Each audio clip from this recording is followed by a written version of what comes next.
So we're gonna play Slay the Princess today. I thought since it's been so long, we'll start fresh on something.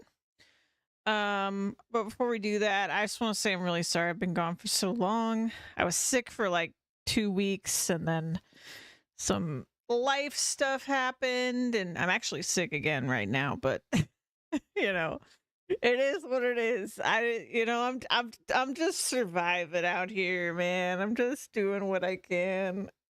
It's a nightmare. But we're gonna play this game. I know my like World of Warcraft plans have been very derailed. I actually haven't played like any WoW this whole time because I just have not been mentally able to focus on something like that. So I've got like no long-term project energy right now. For sure. And I also started playing Warframe, which was nice. Played a good chunk of that while I've been gone. Sorry, sniffly. I'm a sniffly. But I hope you guys have been good. I don't know. I honestly have no idea what my plan's gonna be from this point because, like I said, I'm sick again. So I just don't know what to do. Generally, I think it's just gonna be a little bit all over the place, which is it's not ideal. But I'm gonna stream when I can and try to let you guys know when that's gonna be. Oh yeah, and I totally like just messed up with the date. I told everybody February 3rd. I hope nobody was just like, you know, looking around being like, what happened? But it was literally just me being silly and giving you guys the wrong date. So oops, because I couldn't have possibly streamed on Tuesday. Anyway, let's play this game.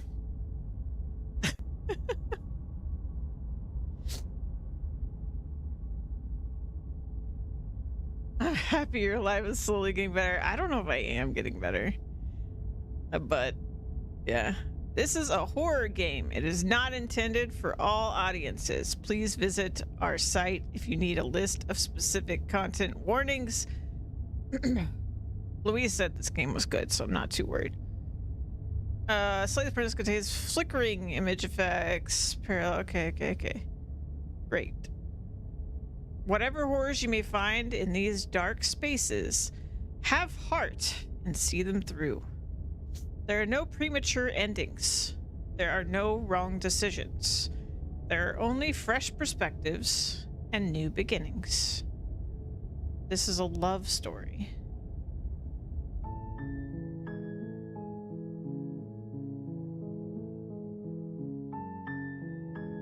Love the music.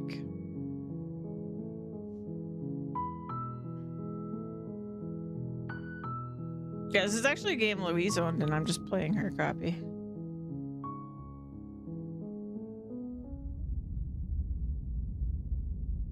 Hero and the Princess. You're on a path in the woods, and at the end of that path is a cabin. And in the basement of that cabin is a princess. You're here to slay her. If you don't, it will be the end of the world. Okay. Oh.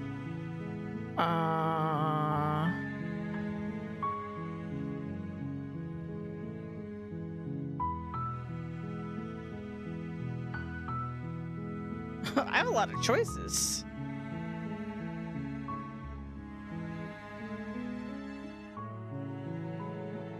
Okay, thanks for telling me what to do.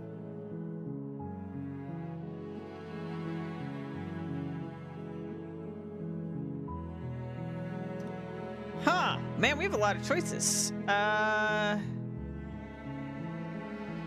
Let's start with the obvious. The end of the world? What are you talking about? I'm talking about the end of everything as we know it. No more birds, no more trees, and perhaps most problematically of all, no more people. You have to put an end to her.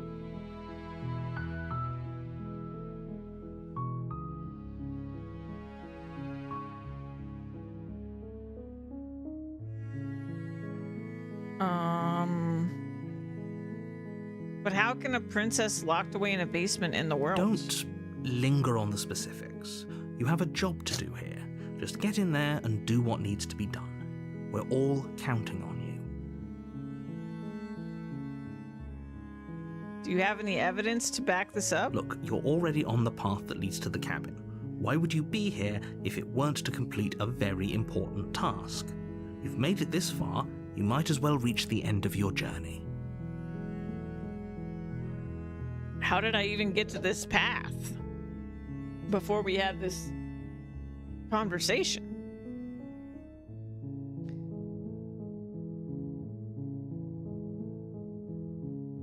Killing a princess seems kind of bad, though, doesn't it? Does it? Are you a monarchist? Is slaying a princess that much worse than slaying a fisherman or a miller or a seamstress? If anything, slaying a princess is much better than slaying a seamstress. Seamstresses contribute something of value to society. Wow, okay.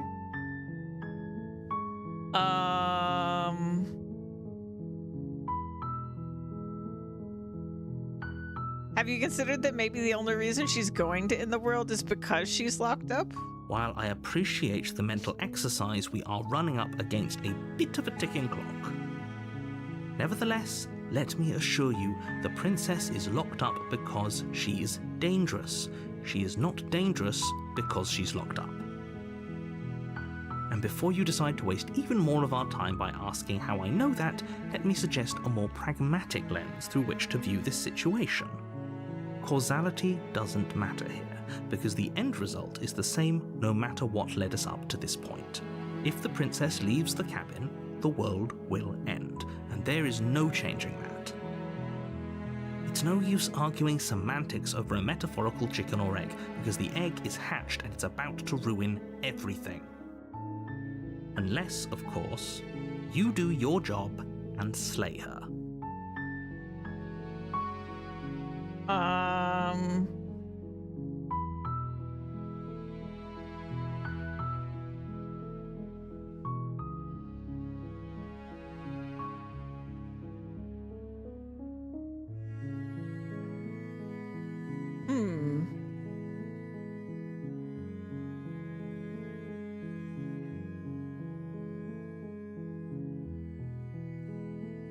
I'm tempted by forget it, I'm not doing this.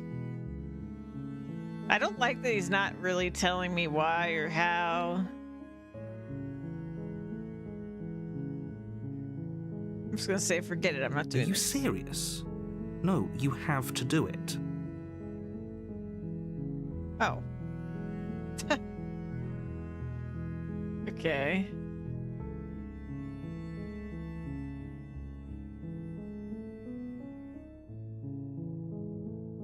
I could just... Oh, okay. Thanks for telling me what to do. Oh, I can just turn around and leave. Seriously? You're just going to turn around and leave? Do you even know where you're going?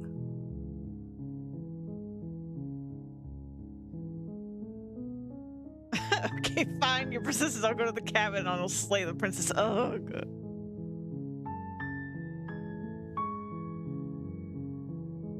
Yes, I definitely know where I'm going.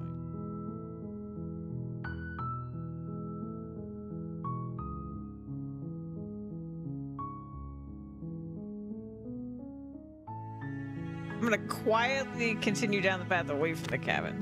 Fine. I suppose you just quietly continue down the path away from the cabin. Good.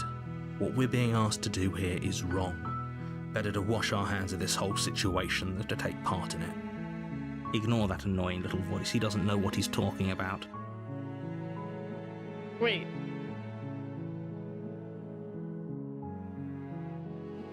The narrator and the voice of the hero are arguing. Okay. That's strange. It looks like this path also leads to the cabin. How convenient. Everything's back on track again. Maybe the world can still be saved after all. Oh no. Turn around again and leave again. I love being stubborn. Let's turn around again and leave again. You're really keen on wasting everyone's time, aren't you? It's remarkably selfish, if you ask me. I've already outlined the stakes of the situation. If you don't do your job, everyone dies. Like, dies. Forever. All the choices and possible endings.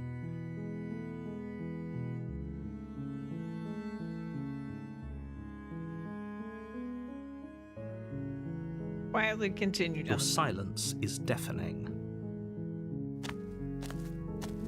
But fine, you turn around and trek back down the path you came. Oh, would you look at that? You're at the cabin again. Now, I'm not normally one for superstition or astrology, but I have to say, it seems like the universe itself is doing its best to bring you to your fated confrontation with the princess.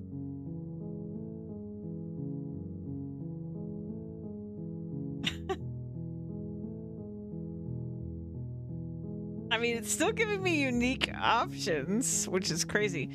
I'm gonna say, yeah, narrator's got an attitude for sure.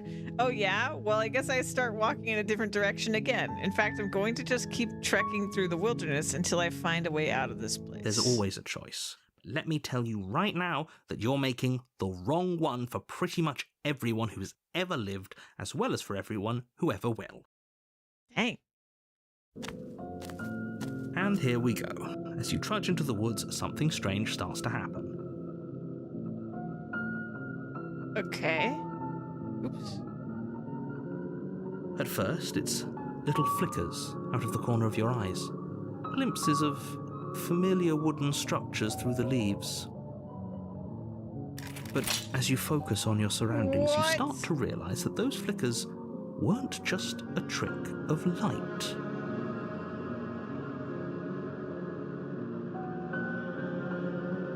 Is this the music? In every direction, Oh my there is god. a path and a cabin. And not just a cabin, the cabin. An infinite fractal of paths and cabins desperately trying to draw you back to where you need to be. Okay. Wait, what's going on? Voice of the hero again. You're too stubborn for that, aren't you?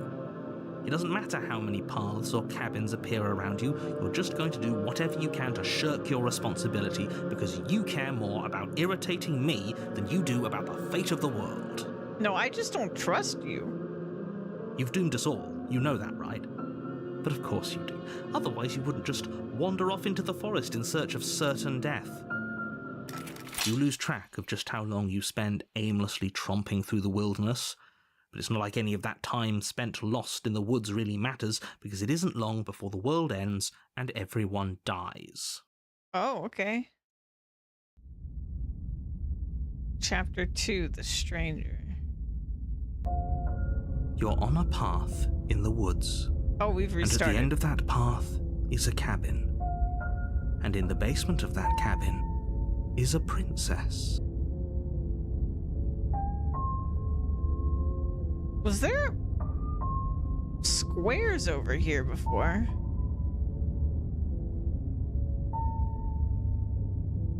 You're here to slay her. If you don't, it will be the end of the world.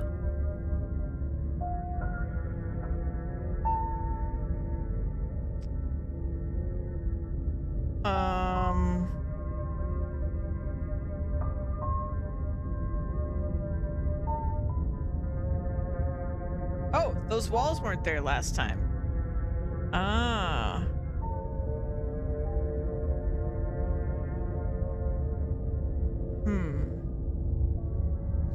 I'm getting a terrible sense of deja vu.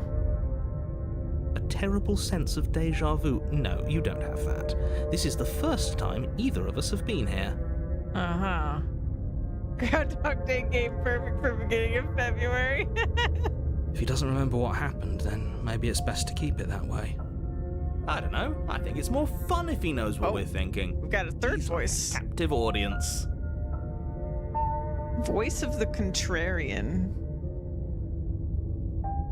The entire world ending wasn't enough to get rid of us. I don't think there's much he can do other than object. I wonder what else we can do to ruin his day. If by ruining my day, you mean ruining everyone's day forever, then yes, I suppose there are plenty of ways you could pull that off. The world really did end last time, didn't it? We should be careful. For all we know, we just got lucky. The world hasn't ended yet, and you are never going to slay her with that attitude. Stuff those pathetic little voices to the back of your mind and stay focused on the task ahead. Those walls weren't here last time. You can't just force me to go to the What cabin. are you talking about? I'm sure those walls have always been there. It makes sense if you think about it.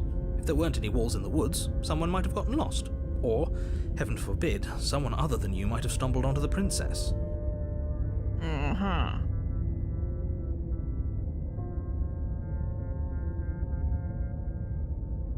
Oops. Sorry, I have shaky fingers, so I accidentally right-click sometimes.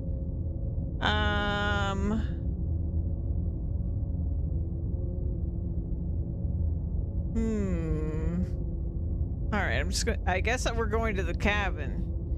But I'm gonna do it silently, because I'm grumpy. A warning before you go any further. Oh man, look at the wall.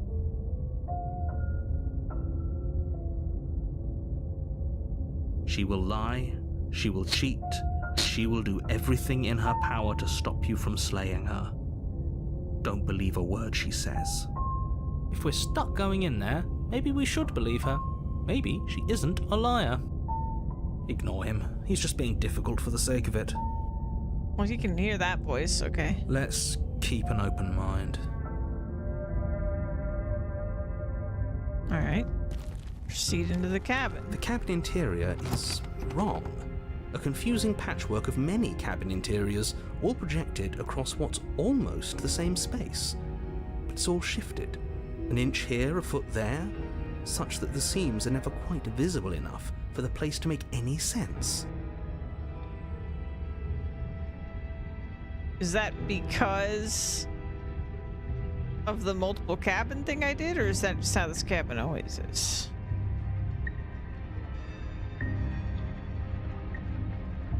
It does look like a mess. The only furniture of note is a plain table, its legs all the wrong lengths, its material devoid of feature. Perched on that table is a pristine blade. The blade is your implement. You'll need it if you want to do this right. If he wants us to take it, maybe we should just leave it to collect dust, or better yet, grab it and throw it out the window.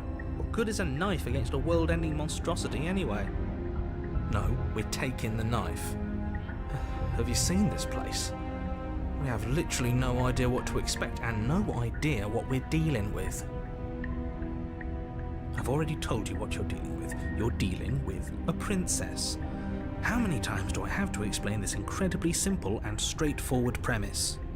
You didn't explain it that many times this time. Do you actually remember last time? You can't just say that. But when everything here is so wrong. Is there like a whispering? I don't even know. There's some crazy noises happening.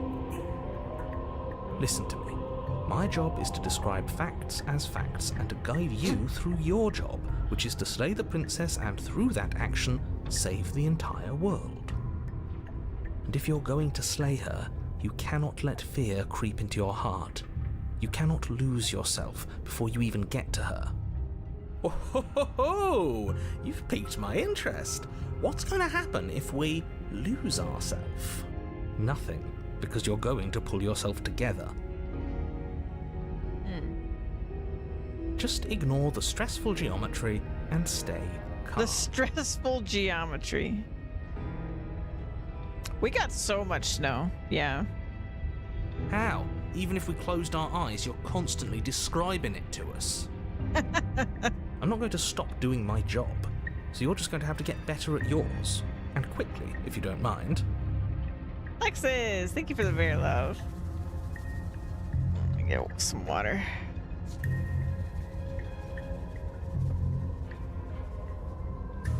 Oh, you had fog.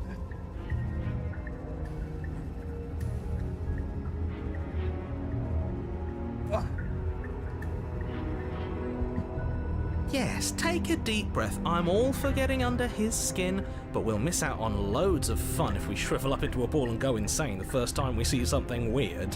What you're seeing here is obviously real. Just accept it and go with the flow. It really isn't hard. Uh-huh. Okay, I'm fine. Good. Now, whenever you're ready, we're all waiting for you to complete a very important task.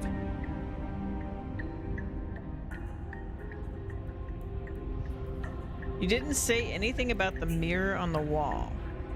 Ooh, we should look at ourselves. Wouldn't that be fun? You won't be looking at yourself because there isn't a mirror. There's the table, the blade sitting on the table, and the door to the basement. There's nothing else in here. Oh, thank you for the prime.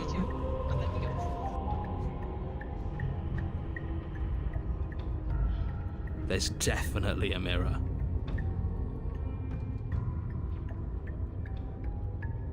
Okay, so the narrator can't see the mirror, but the voice of the hero and the contrarian can? There isn't. Or at least he's... The thing is, the narrator seems like a liar. You insisting it isn't there just makes me want to look at it even more.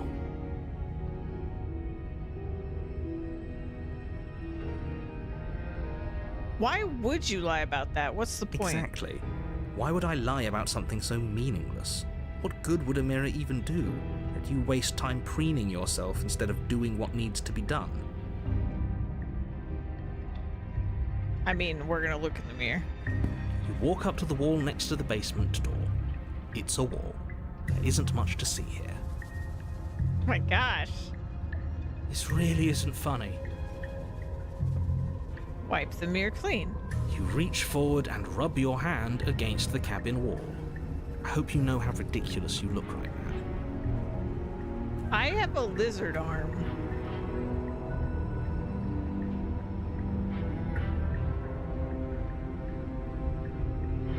But being vain, just stab and become a murderer, yeah. But it was there a second ago. And now it's gone. You know that taking the mirror away from us isn't going to change things, right? We'll find it again, and then we'll see whatever it is that you don't want us to see. I'm not gonna take the blade. Let's just go into the basement. The door to the basement creaks open, revealing a web of branching staircases all built from unidentifiable materials.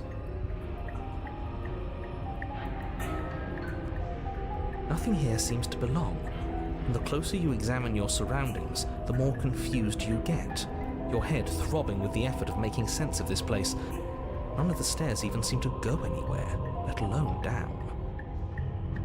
Hold on. We need, like, quieter music, because it's so loud.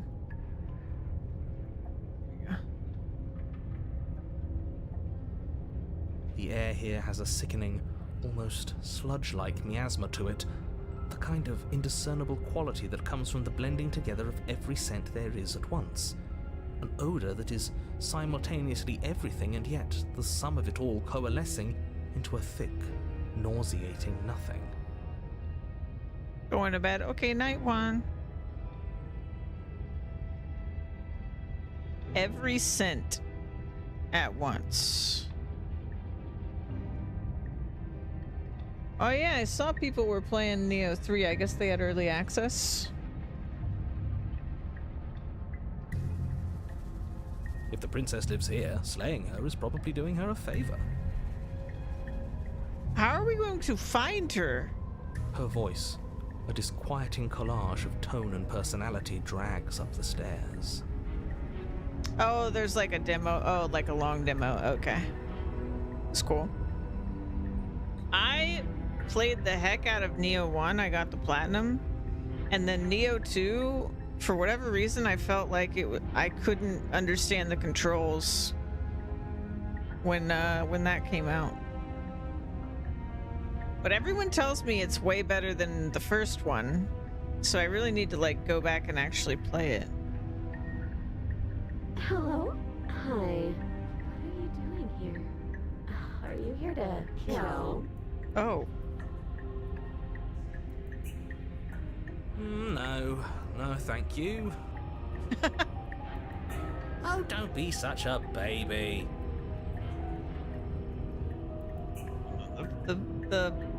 Oh, I turned this down. I didn't mean to turn that down. It's like, it's still not quite right. Here we go. I don't want to do this. Let's just turn around and leave. This feels wrong. This feels like a trap.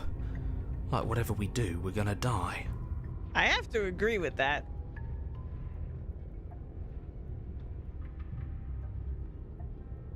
If you play the demo. Oh, okay, cool. I love when games do that. We don't even have a weapon. But we already tried turning around and leaving, didn't we? And he threw up a wall. No way to go but forward. And whatever choice we make, whatever she is, we know one thing for sure. And what's that? That the fate of the world hinges on your success? There'll still be plenty of ways to ruin his day. Oh boy. Take the center stairs. You step onto the center staircase. Paths wind out around you in all directions, each step branching into its own staircases, which branch into their own staircases, and so on. You aren't quite sure if yours is taking you up or down, but at the very least, it's taking you somewhere. You concentrate on where you are, careful not to stray onto any of the many splitting branches that tempt you on all sides. You wouldn't want to have to backtrack to yours once you'd made a decision that took you someplace else. Controversial take, Neo greater than Souls. I mean, I would say all the Souls games, like, there's people that don't like certain Souls games and love other certain Souls games. So even among those. But they're very different games. Like Neo and Souls, I mean. Even though clearly the Neo takes a lot from Souls.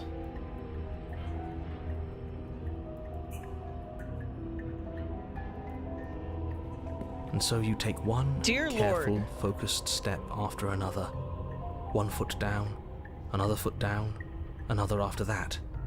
You lose yourself in following the correct pattern, in following what looks to be the true path, the one that cuts straight down, or up, or maybe sideways. But no matter the direction it goes, it certainly is the most true path. You know that much. Oh. You slowly lose sense of yourself the further you go. What?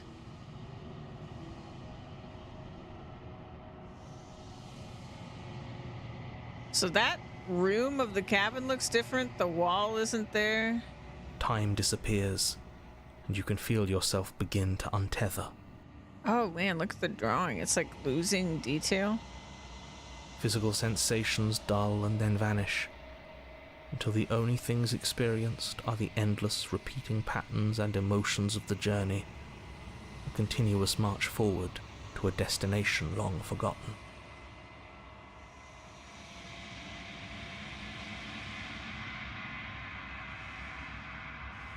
Consumption and betrayal, skepticism and blind devotion, rivalry and submission, terror and longing, pain and unfamiliarity. And at the heart of it all, an emotion that can only be described as... Can I help you? Whoa, okay. Hi. What the hell was that? What happened to us? I feel so strange. Like I'm fundamentally different, but also still the same person I was at the top of the stairs. Oh well, that was a trip, but now it's over. Time to get back to our old devilish ways. The princess, eyes bright but otherwise shrouded in darkness, watches you impatiently from the other side of the basement. don't forget why you're here. And why are we here again? In case you weren't listening, I'm afraid I lost myself on the way down. You're here to... He's just being an ass, we remember. Though I'm still not sure if we should trust you. Let's talk to her for a bit, try and get our bearings. She seems normal.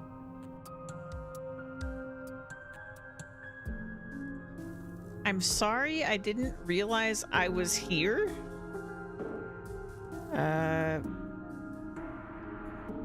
What's your name? Princess. Wait, your name is Princess? You can call me Princess if you'd like. That made me jump. As the princess speaks again, it's almost as if she fractures. And where there was once just one of her, there is now another. Oh boy. We can do that? I don't like this. It's those cabins all over again. Can we put her back? You said you'd been here before, right? What exactly happened last time? Does it matter? Yes, it matters. But I'm not going to waste any more time prying out details if you're going to be so irritating about it. It seems to me like you saw something you weren't supposed to have seen. If only you'd listened to whatever words of wisdom you were given in that other reality. But what's done is done, isn't it? Whatever you saw last time, unsee it. Whatever thoughts weaseled their way into your head, unthink them. If it's not already too late. You have a job to do here, and you need to do it now. Oh, new plan! Let's see if we can make even more of her. Oh no.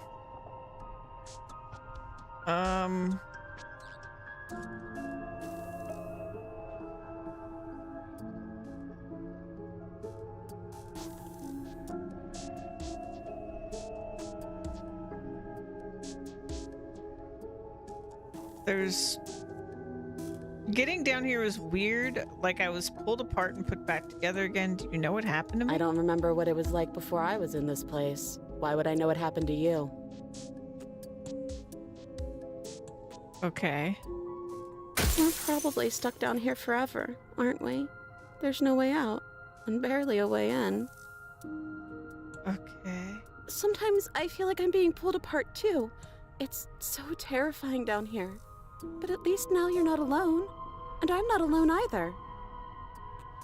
I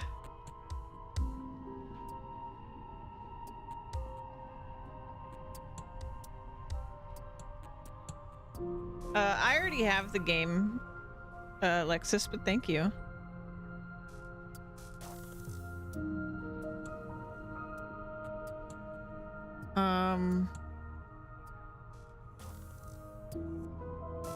There's more of you now. There must be something wrong with you. I'm the same as I was a moment ago. What the heck? I don't feel like I've gotten any bigger. And what's that supposed to mean? Are you trying to get under my skin? Oh no. She fractures again. I don't like where this is going. Neither do I. Which is why you need to slay her now before things get more complicated than they already are. How would we even do that? Where would we start? Could always start by retrieving the blade. Can we even leave this place? I don't like thinking about what might happen to us if we have to go back through those stairs. Well, that's where the blade is. If you want it, you'll have to go and get it. Okay, this was fun for a bit, but we can't even really interact with her, can we? What's the point of asking questions if all we're going to get is a million answers? We're gonna get too many answers. That's the problem with asking questions. Can't even follow what's going on anymore. We need to get out of here. This whole place is making me itch. I'm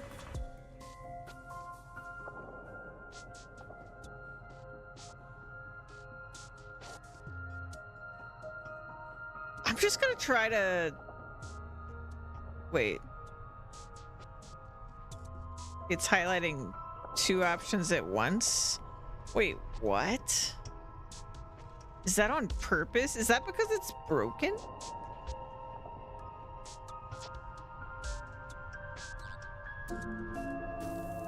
I feel like that might be intentional, and if I pick that, I'm gonna simultaneously do both things.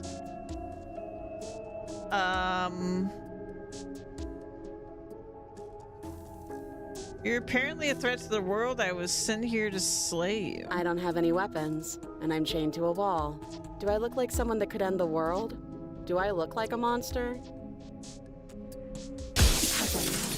Everything you've heard about me is true, and I'm going to lay waste to everything, starting with you. I think that's the evil one. This is reaching its breaking point. If you don't act now, there will be nothing in here but her. Take a deep breath and focus up. You can do this. But how do we decide what to do? Can there even be a right choice when all of them are so different? Stop overthinking it. Your drifting thoughts have clearly been part of the reason this situation has gotten out of hand. If you're trying to do the right thing, there's only ever been the one option, and that option is slaying her. Just do something. Do anything. Do all of it, if that's what you want. This place is hell, and it's only getting worse. Yeah, I think this is me simultaneously doing both. I'm getting you out of here, trying for her. I don't know what you are, but I can't trust you. I can't trust anything here. Leave her in the basement, retrieve the blade. Oh no, it's 3 options. I'm doing 3 things at once. Because there's 3 bullet points. So retrieve the blade's its own thing. One was to just leave her, and one's to free her. Wait, that's not right. Go on. You take a step forward. Your foot lands, but it lands different. You experience a firm footfall, a gentle tread, a confident stride. You can feel yourself rupture. The room spins, your perception multiplying in a sickening kaleidoscope as your very self is pulled in incomprehensibly many directions. You find the blade suddenly in your hands. All at once you use it to strike at her bindings as you remain upstairs and slay her and leave her to languish alone. Wait. You find the blade suddenly in your hands. All at once, use it to strike at her bindings as you remain upstairs and slay her and leave her to languish alone. What the heck? Okay, so this one up here is us freeing her, I guess. This one was us leaving. I don't know what this top one's about. And then slay her down here. Is this what the end of the world looks like? What an unbearable mess. Yeah, something wild has happened. It seems like when we made the cabin multiply at the beginning that it like fractured reality. Also, my cursor changed and now I have a bloody dagger. But this... We can't...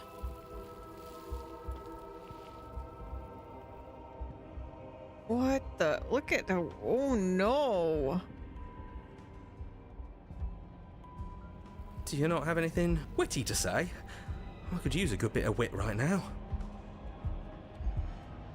Trying to look at it actually makes me a little bit dizzy. No, I don't, because this isn't fun. How are we supposed to have fun if everything is happening at the same time? It's the same as nothing happening, and nothing is excruciating. Luckily for all of us, nothing and everything doesn't go on forever. The world and the princess collapse in on themselves before it all Oh, his voice faded out. falls apart. What the hell? I think he's gone. We were never going to salvage this, were we? What happened to us? What are we? There are parts of us that are dead, and others, they just don't fit. They just don't fit. What the heck is going on? We can feel them moving around in spaces they don't belong. It's all so uncomfortable. That looks uncomfortable. Did you do this? Did we do this? Can you pull us back apart? Can you fix us? We should help her. I think we did this. How surprisingly sincere. I didn't actually think our actions had consequences. It's a little late for regret, isn't it? Please.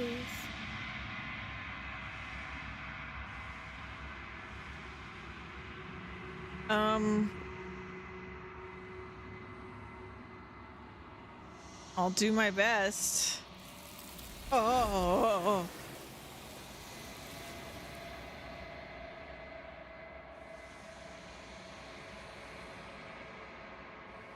Got an achievement.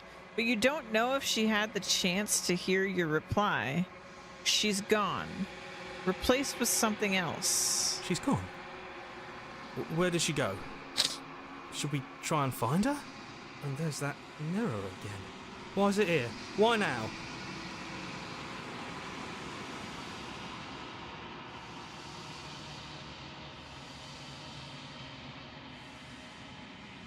Approach the mirror. I'm begging you, don't do this. Ignore him. You approach the mirror. This doesn't feel right. It feels different. Final. Yeah, don't look at it. I don't like that thing. The voices feel small, distant as you approach. Gaze into your reflection.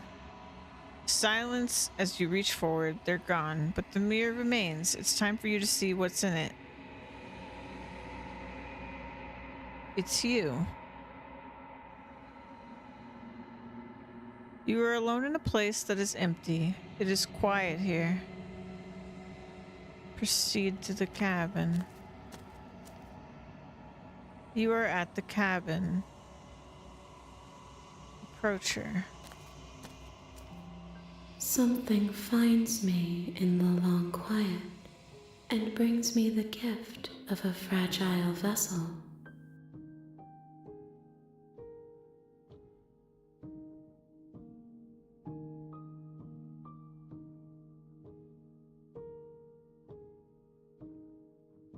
I think the fragile vessel's the princess.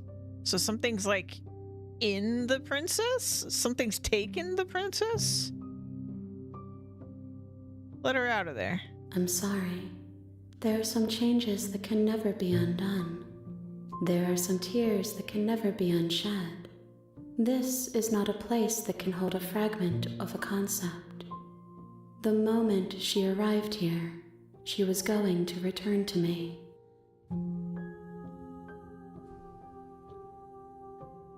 I promise that it doesn't hurt.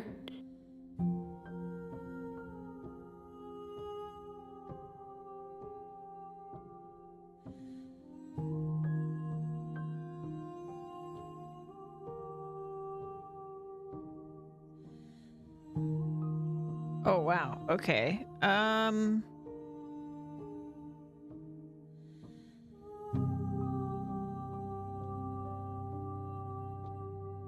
It seems so rude to ask, what are you? But what are you? I am solitary lights in an empty city. What are you? That is not an answer.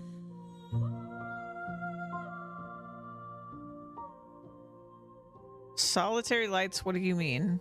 Thoughts without connections. A dim and nascent network. I wish to be more.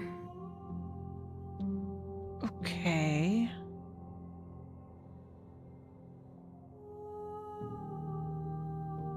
I don't know what I am. I think that you are like me. We are oceans, reduced to shallow creeks.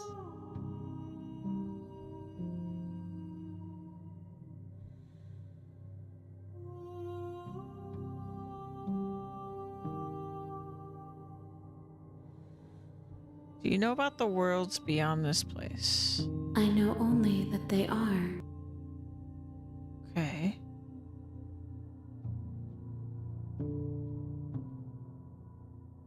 Is this the end of the world? How can the world have ended if we are talking? That's a good point. That's a good point. This is a totally normal conversation.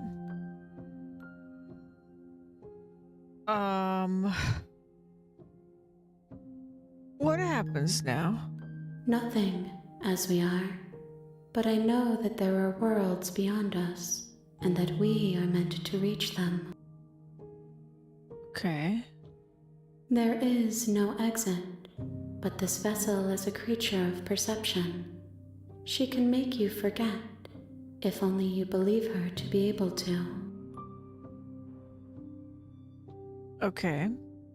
Bring me more perspectives, so that I may be whole, and perhaps then we will know our freedom.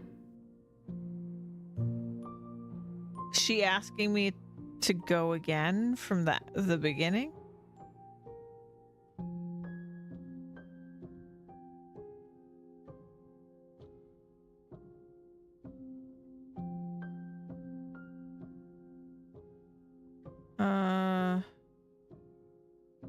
How much will I forget? Everything, until we meet again.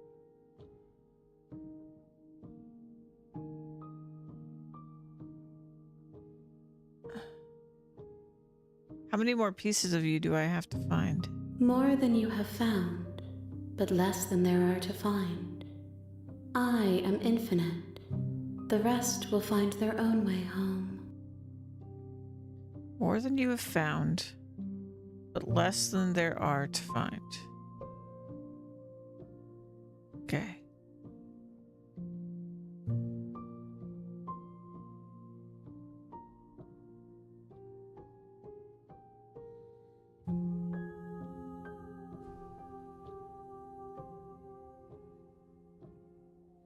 I do want to ask this. I was sent to slay the princess to stop her from destroying the world. If I help you, is that what you're going to do? You ask of things that cannot be done. To destroy is merely to reshape, to remold.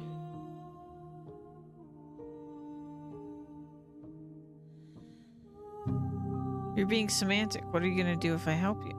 How can I know? I am flickers in something sprawling and unilluminated.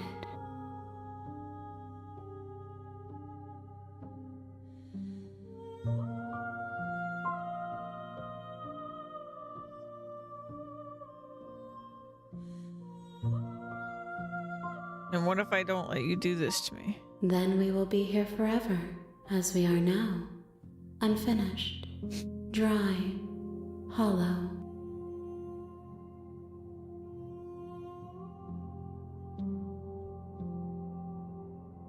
Okay.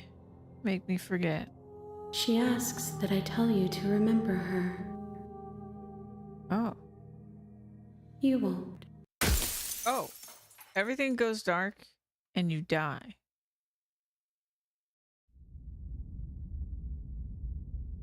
What? Okay. You're on a path in the woods, and at the end of that path is a cabin. And in the basement of that cabin is a princess. You're here to slay her. If you don't, it will be the end of the world. Note, you can skip previously seen dialogue by hitting tab on your keyboard. Okay. Okay, so I want to not really ask him questions this time, I think. I'm gonna silently go to the cabin. You make your way up the short path to the cabin. You'll find the princess within. A warning before you go any further. She will lie, she will cheat, and she will do everything in her power to stop you from slaying her. Don't believe a word she says. We're not going to go through with this, right? She's a princess. We're supposed to save princesses, not slay them.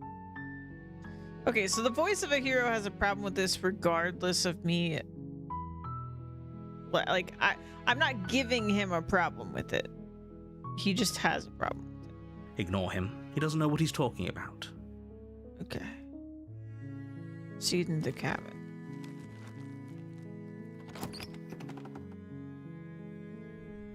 The interior of the cabin is almost entirely bare. No The mirror. air is stale and musty, and the floor and walls are painted in a fine layer of dust.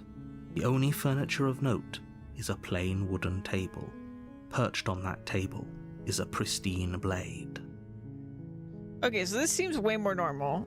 And also there's no mirror. The blade is your implement.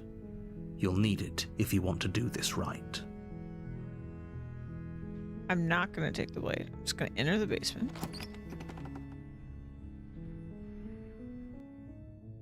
The door to the basement creaks open, revealing a staircase faintly illuminated by an unseen light in the room below. This is an oppressive place. The air feels heavy and damp, a hint of rot filtering from the ancient wood. If the princess really lives here, slaying her is probably doing her a favor. Her voice softly carries up the stairs. Hello? Is someone there? She sounds pretty normal. It's hypnotizing. It's the kind of voice you only have to hear once to remember it for the rest of your life. Don't let it fool you. It's all part of the manipulation. You're playing a dangerous game by coming here unarmed. Continue down the stairs. Good. You're still listening to reason. It would be better if you had a weapon, but you may still be able to do what needs to be done. You walk down the stairs and lock eyes with the princess.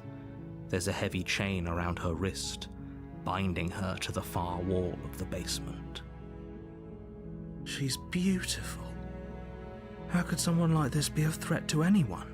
I am begging you to stay focused. There's a lot riding on you here. Hi. Do you think you can get me out of these chains? I'll see what I can do. Examine the chains. You're only making this more difficult. Thank you. Thank you. You're making a huge mistake. Her eyes are a little bit freaky, but maybe it's fine. No, you're doing the right thing. You walk up to the chains binding the princess to the wall and give them a tug. They're large and heavy, far too solid for you to even imagine trying to break them apart. I'm guessing you don't have the key? Maybe it's somewhere upstairs. Doubtful. Whoever locked the princess away down here intended for her to never see the light of day. They wouldn't have just left the key to her chains somewhere in the cabin.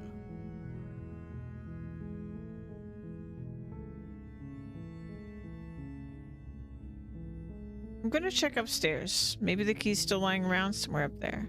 And if not, maybe I can at least find something to break you free. Okay. I'll be here. Good luck. Okay.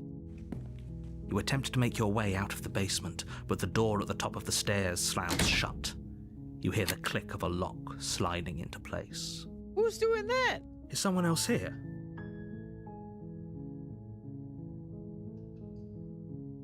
Return to the bottom of the stairs. You make your way to the bottom of the stairs. This would have been so much easier if you'd just taken the blade like you were supposed to. Easier for whom? Easier for everyone. Look at the mess you're in. I heard the door slam. They locked you down here too, didn't they?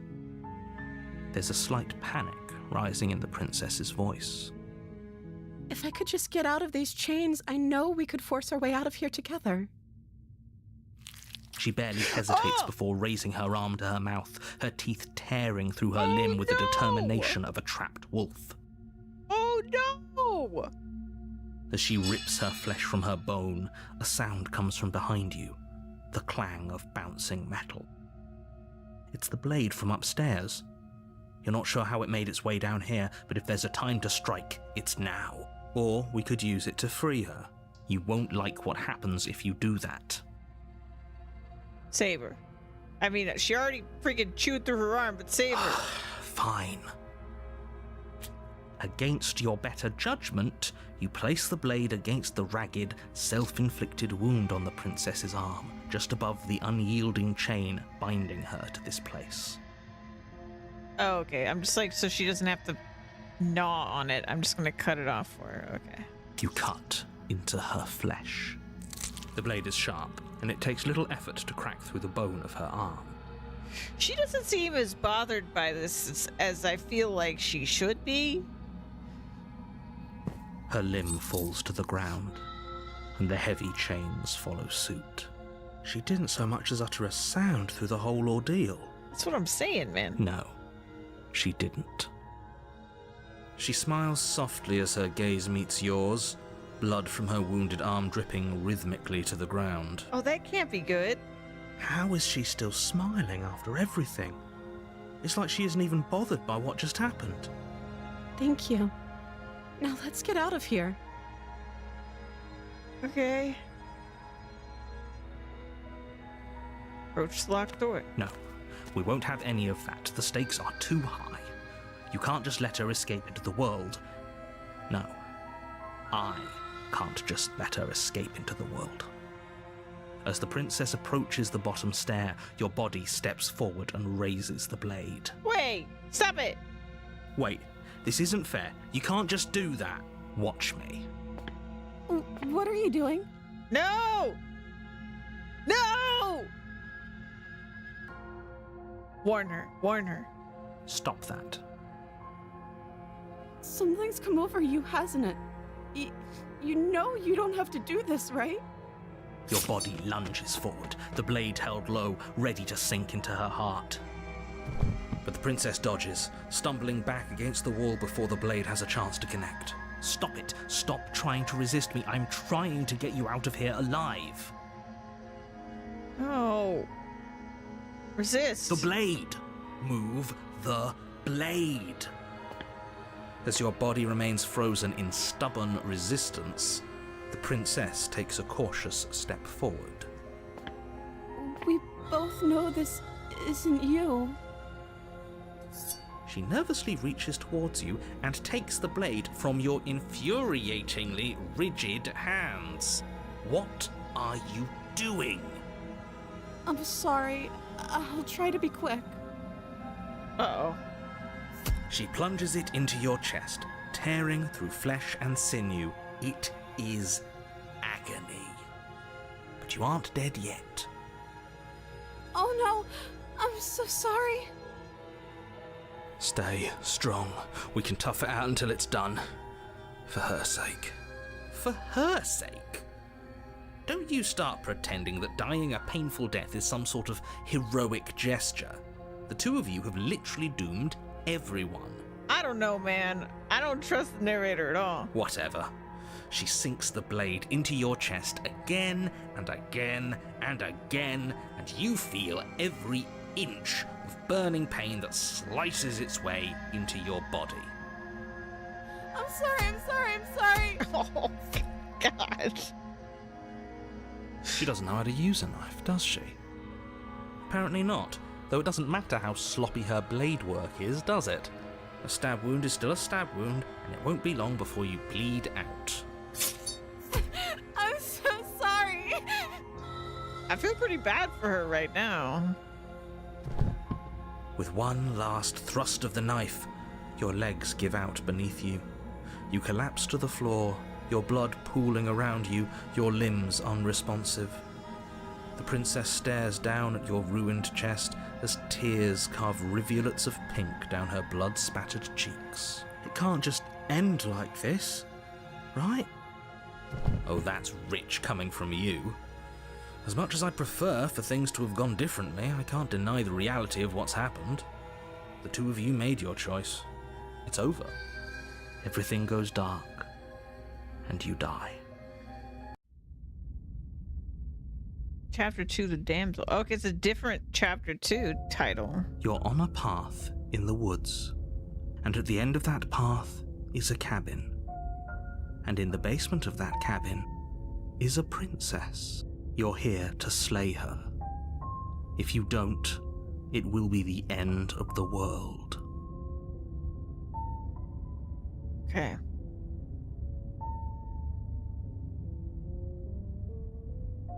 Proceed to the cabin. A warning before you go any further. She will lie. She will cheat. Yeah. Don't If believe only what she you says. knew what you did to us, you villain. Voice of the smitten. Excuse me? Forget he said anything. But he is a villain. He made our beloved brutally take our life last time. He is trying to keep us apart, but he won't be able to withstand the power of our love. Okay. Last time? What are you talking about? I think he just likes to hear the sound of his own voice. Let's try to ignore him. I do, but I also speak from the heart. My passions are too great to be stifled. They must be expressed. I do. He does like to hear the sound of his own voice. Sure, yeah, your passions are strong and all, but not everyone needs to hear them. Some things are better kept quiet. Don't pay their bickering any mind. Focus on the task ahead. Proceed. The interior of the cabin is clean and elegant, its stone walls draped in fine threaded tapestries, a prison befitting a royal prisoner. The only furniture of note is an ornate wooden table with a pristine blade perched on its edge. The blade is your implement. You'll need it if you want to do this right.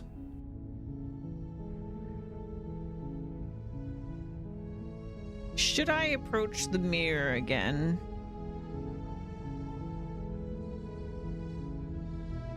I'm not gonna ask him about it, I'm just gonna approach the mirror. You walk up to the wall next to the basement door. It's a wall. There isn't much to see here. What are you talking about? This isn't a wall. It's a mirror. Or at least it'll be a mirror once we wipe off that layer of grime. Wipe the mirror clean. You reach forward and rub your hand against the cabin wall. I hope you know how ridiculous you look right now. But there was a mirror a second ago. And now it's gone. Pity. We could have a feather out of place and now we'll never know. We can't gallantly sweep her off her feet if we have a feather out of place. Okay.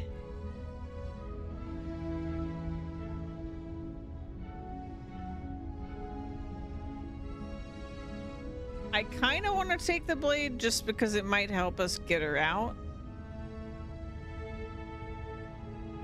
I'm gonna take the blade. You take the blade from the table. It would be difficult to slay the princess and save the world without a weapon. I suppose if we're to play the role of dashing knight, we need an equally dashing sword. That way she'll know we can defend her from her enemies. Hopefully it doesn't put her on edge. There's no use arguing over motivations right now. It's good that you took the blade. You'll need it to do your job.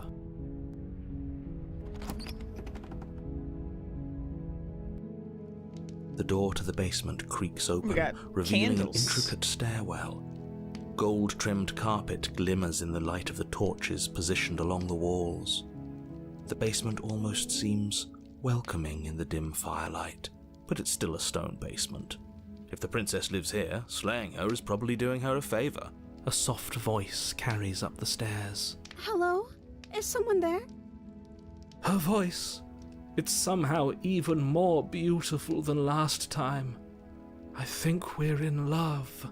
Okay, I'm with you that we should be doing whatever we can to save her, but saying we're in love is a bit much, don't you think? We don't even know the princess. We can still do right by her without all this fawning. Yes, for everyone's sake, you're not in love. Just remember that her charms are all part of the manipulation. You walk down the stairs and lock eyes with the princess. There's a heavy chain around her wrist, binding her to the far wall. My love, we're here to rescue you from your unjust and foul imprisonment. You know she can't hear you, right? She may not be able to hear my words, but surely she can hear my spirit. Oh, your spirit's plenty loud, all right. It's you, my dashing hero. I was so worried you wouldn't come back. She remembers us. Did you hear that? She said we're dashing. And she called us a hero. Flattery really goes a long way with the two of you, doesn't it? Waiting for you to come back. You've been here before, haven't you? That's right, villain. And you killed us. Well, she killed us. Only because he made us try and kill her. It was self-defense. Our beloved's hands remain unstained by cruelty. And you've died before. So an entire world has been damned to oblivion. I'd really hoped I'd be the first, but what's done is done. What matters is you have a chance to do it right this time. We damned a whole world. But everything reset. Nothing resets, you're just somewhere else. You can't keep hopping between worlds forever. Especially not without leaving a trail of incomprehensible devastation behind you. This is horrible.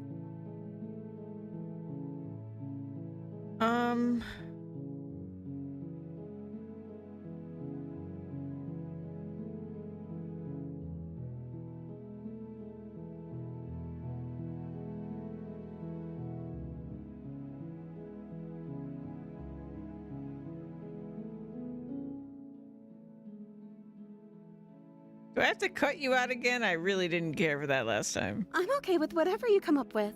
You can cut my arm off again. Wow. We won't be laying a finger on her perfect wrists, and indeed, we won't even have to. Do you see how dainty her hands are? We'll be able to slip her right out with no harm done. What? No, she's a prisoner here. You can't just slip her hand through the chains. Why are you two arguing over the logistics of slipping her hand out of her shackles?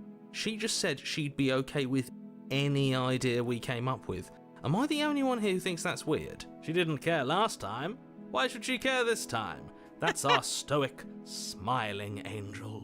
No, you're right. It's extremely bizarre behaviour and further evidence that she's a monster who's not to be trusted. So go ahead and slay her.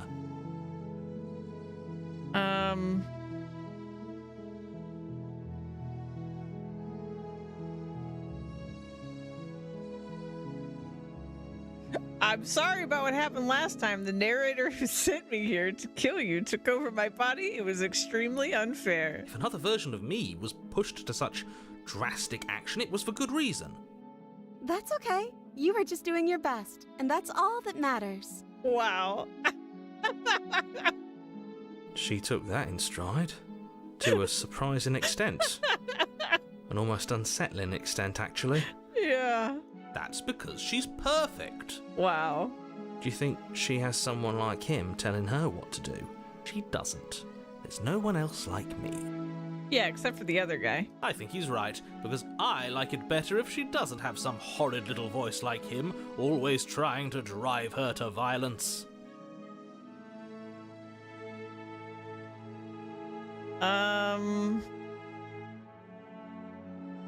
I do kind of want to ask what happened after I died. You died, and now we're talking. Oh, sure. Yep, okay, let's rescue her. No, I can't let you do that. If you take another step towards the princess, You'll what? Take over our body and force us to try and kill her? Yes. Not on my watch, villain. My passions contain titanic depths, and if you try anything that might harm our dearest, I will end our life without a second thought. You wouldn't. I would. I would. I'd listen to him if I were you. He has a lot of strong feelings, and doesn't the world end if we don't stop her? You approach the princess and gingerly slide her hand from her bindings. That shouldn't have worked. I'll be damned. We're doomed. I can't believe it. But I guess I have to. I told you, there's no life more worth living than that of a true believer. I'm free, and you're not trying to kill me this time. Thank you. Thank you so much. The princess jumps up and smothers you in a joyful embrace. Ugh. Are you sure you want to do this? Just one slip of the wrist and your pristine blade is buried in her back, and everyone out there is saved. Is that a threat? You know what we'll do if you try it. You're going to regret this. What do we do now?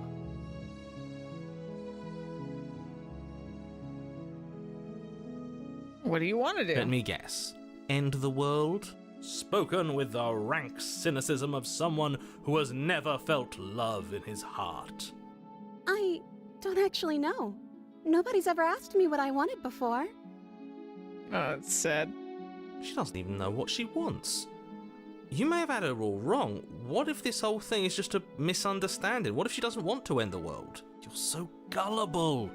Is the only thing you've ever doubted the actual truth? I think I want to leave. And I think... The princess closes her eyes in deep reflection, and then she shrugs. I don't know. What do you want to do?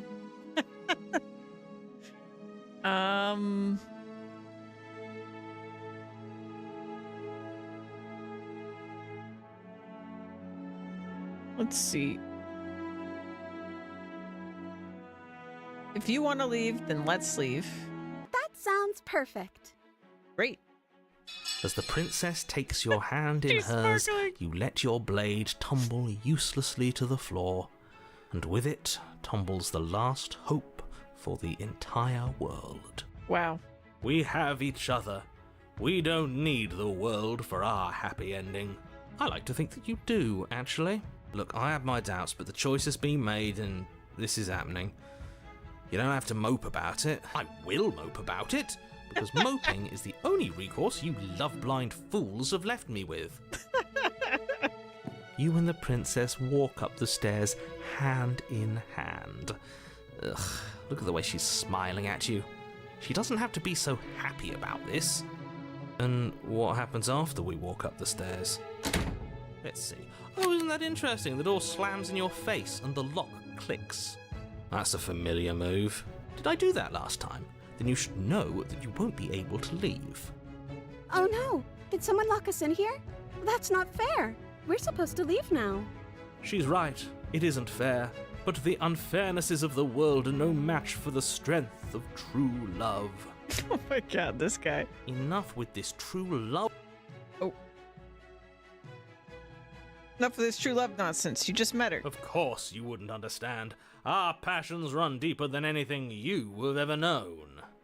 Are you listening to this? You don't have to go along with the every whim of that delusional voice. I'm just along for the ride at this point. I think we can open it if we try together. Okay. Yeah, let's do it. Like a pair of teenagers in love, you and the princess place your hands on the door together. Blech. And the lock clicks and the door creaks open. Are you kidding me? I told you our love was insurmountable. You and the princess make your way upstairs. Her freedom and the world's ruin are just a few moments away. If you don't mind, I'm going to fix myself a drink before you ruin everything. If I'm about to see the end of the world, I'd rather not see it sober. You know, if her walking out that door is really going to end the world, can't we all just stay here? Seems like an easy win for everyone. That's not how this works. Yes, what he said. That's not how this works. Obviously, we have to leave with her. It's our happy ending.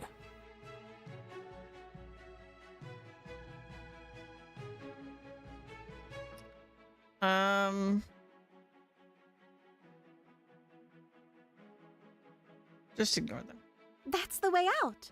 We're going to leave together, just like you wanted. Yes, I suppose you are going to do that, aren't you? You cross the room, opening the door to the cabin, and then you step outside.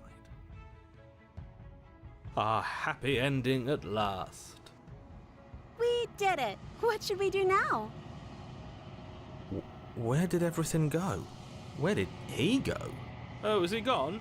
I hadn't noticed. I was too busy staring deep into our beloved's eyes. I'm cold. Is being happy supposed to be so cold? Oh no! She's cold. Quick, our feathers. Pluck them all and weave her a coat worthy of a princess. Oh no! Oh no! Oh no!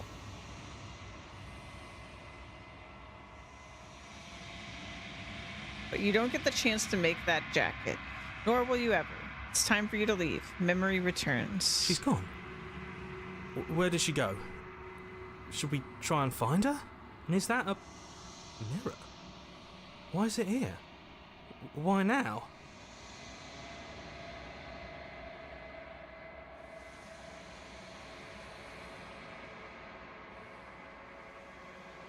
Oh, interesting. Okay. Approach the mirror. You approach the mirror.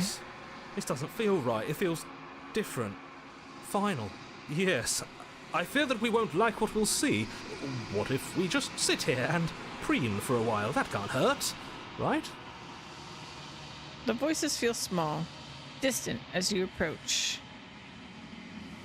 Silence as you reach forward. They're gone once again. The mirror always makes them leave, but you need to see what's in it. You've grown.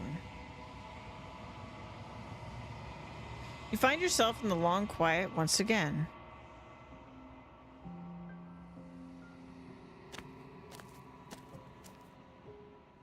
You're at the cabin. Flickering lights and empty cityscapes become pockets of vitality and movement.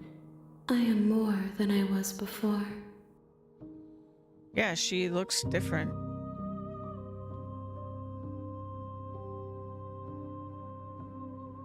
Whenever you are ready, I will wipe your slate clean once again.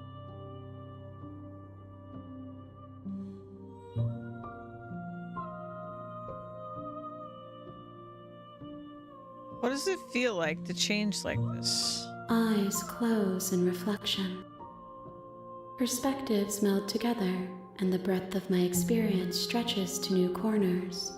There are contradictions, conflicts in my nature, and there are familiarities that bind everything together. Okay. It feels correct. This is what I need to be. This is the only path forward.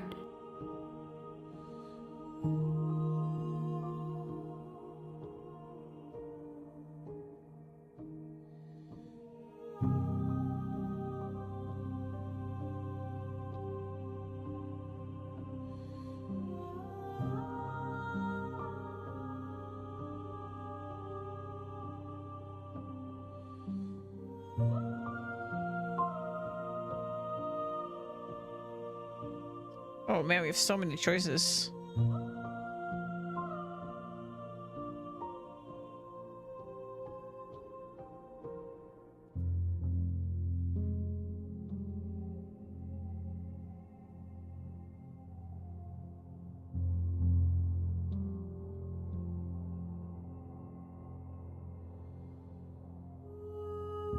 I don't want to hurt you, but the more times I go back, the worse I fear things will be. The vessels are shaped by memories of you, but their impulses are drawn to the edge of the long quiet.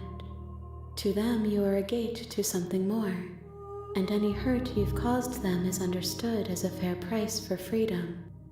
But they are only thoughts and perspectives. They are not me. The wounds they've suffered carve texture around my heart. Without them, I would be as I was before. I would be alone and without sensation. I could not feel the joy of having you by my side, for I would not know your absence. Huh.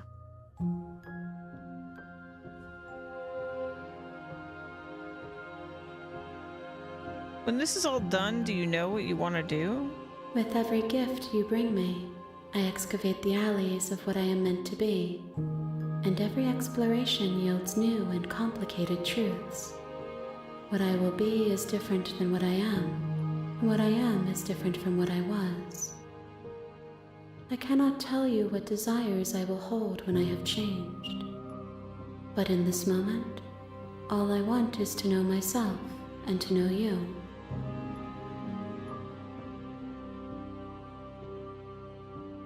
Are you the same being as you were before? How much have you changed? Is a child the same as an infant? I am an unbroken pattern, but every vessel gives fresh perspectives and carves new avenues of expression. I am different, but I am the same.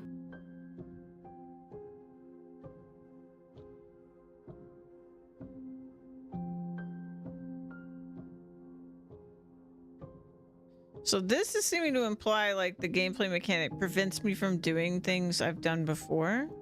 Probably to help me like get all the different perspectives.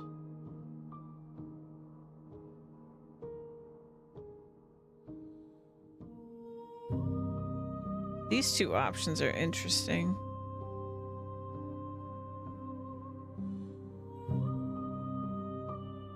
You've been kinder to me than anyone else I've met. Why? Why wouldn't I be kind to you? You are the only thing I know that isn't me.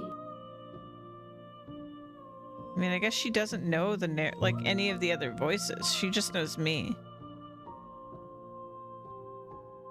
Hmm.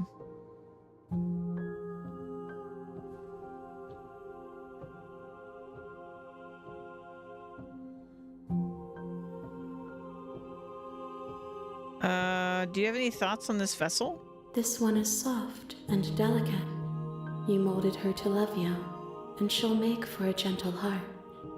Do not mourn her. She has served her purpose. Interesting. What do you want me to bring you next time? Gifts aren't what someone tells you to bring them. My joy is in seeing what you choose.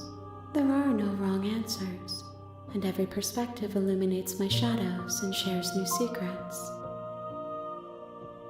Okay. So you don't have any preferences on how you'd like to change or grow? My preference is for you to show me what you would like me to see. I cannot know the ways I wish to grow, for I have yet to feel them. It is you who guides me down the thin trail of perspective and memory. Okay.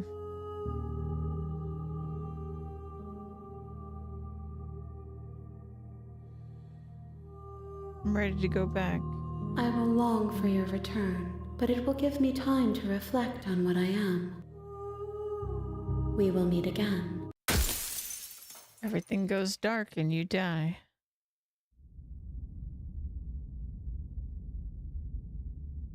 Okay. You're on a path in the woods, and at the end of that path is a cabin. And in the basement of that cabin is a princess. You're here to slay her.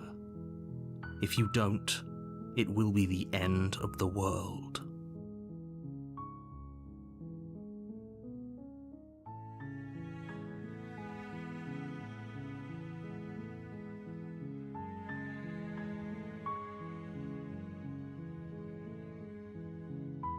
Okay. Thanks for telling me what to do. Don't mention it. It's all part of the job. You make your way up the short path to the cabin. You'll find the princess within. A warning before you go any further. She will lie, she will cheat, and she will do everything in her power to stop you from slaying her. Don't believe a word she says. We're not going to go through with this, right? She's a princess. We're supposed to save princesses, not slay them. Ignore him. He doesn't know what he's talking about. Seed.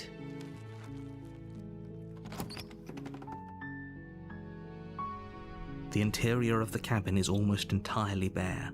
The air is stale and musty, and the floor and walls are painted in a fine layer of dust.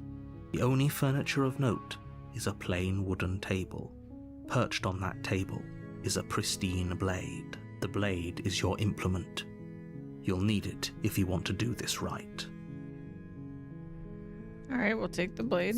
You take the blade from the table. It'd be rather difficult to slay the princess and save the world without it.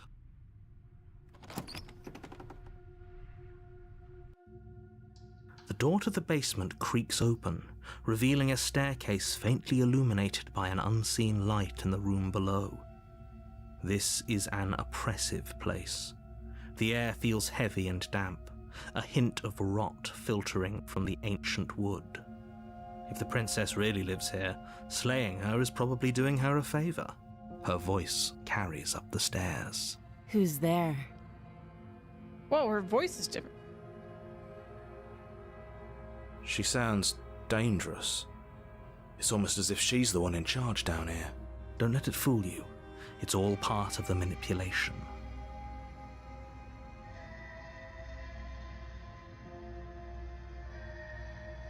Hi. Don't be a stranger. It's been so long since I've had any visitors. Come on down. You walk down the stairs and lock eyes with the princess. There's a heavy chain around her wrist, binding her to the far wall of the basement. She's so coldly beautiful. Is she really a threat to the world? Focus on the task at hand. And there you are. Are you here to kill me or something? So she has a different personality every time?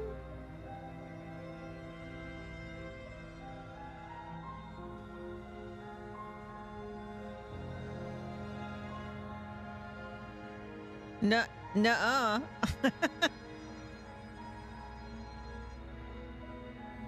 What? No, wait. Why do you even think that? That giant knife you're holding kind of gives it away, doesn't it? The blade. Of course she doesn't want to talk. Who'd want to have a conversation at knife point? We should drop it. Don't you dare. It's fine. We can decide what we want to do after we talk to her. Maybe she really is a monster, but killing someone in cold blood isn't very becoming of us. Drop it. The blade tumbles out of your trembling hands and drops to the floor with an unceremonious clang. Thank you. Maybe now we can just talk.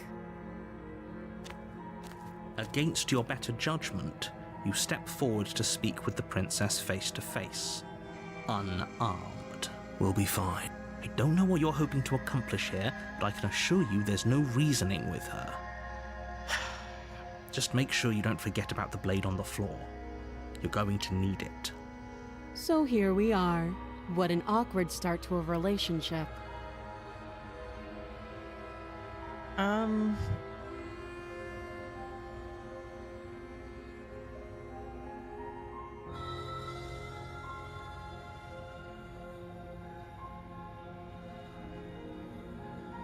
What's your name? She hesitates before answering. You can address me as Your Royal Highness, or Her Majesty. Any honorific should do, really. Note the lack of detail. You can't trust her. Yeah, it's pretty awkward. I know. I just said that. Now why are you here to kill me?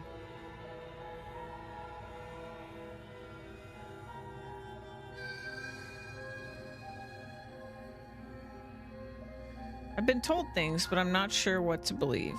Believe me.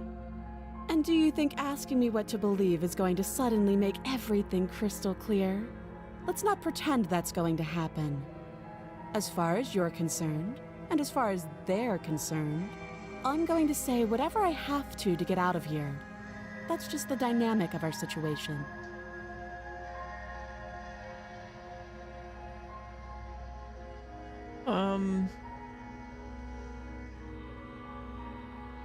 How long have you been down here? Too long. Again, she offers no specifics. No matter how hard you try, you'll never get a straight answer out of her. How would I get you out of here? You can't. Don't bother. I'm guessing you don't have the key then. I'm sure there's a key somewhere around here, and if there isn't, well, we can always put that knife to good use. Her sharp eyes settle on the edge of the blade. She isn't suggesting what I think she's suggesting, right? She is. I'm sure of it.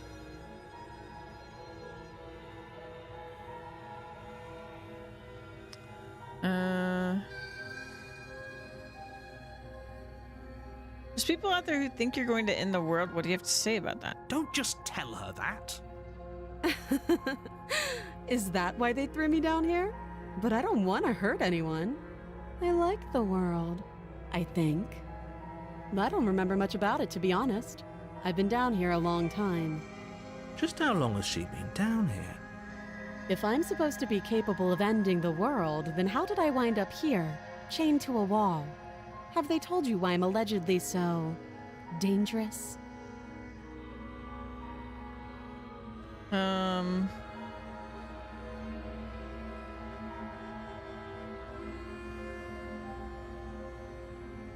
No, and if I'm being honest, I'm more inclined to trust you than I'm inclined to trust them. Sooner or later, you'll understand that I have your best interests at heart. Hopefully sooner. How sweet. Now be a pal and help me get out of here, would you? We could figure out how to deal with them after I'm free.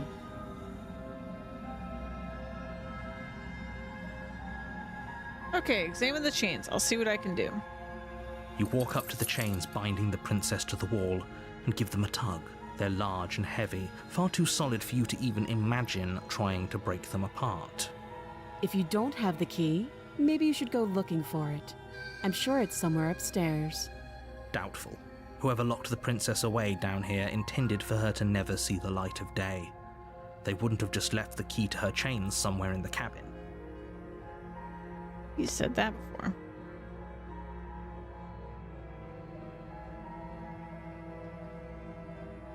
And if there isn't a key, do you have any ideas besides cutting you out of here?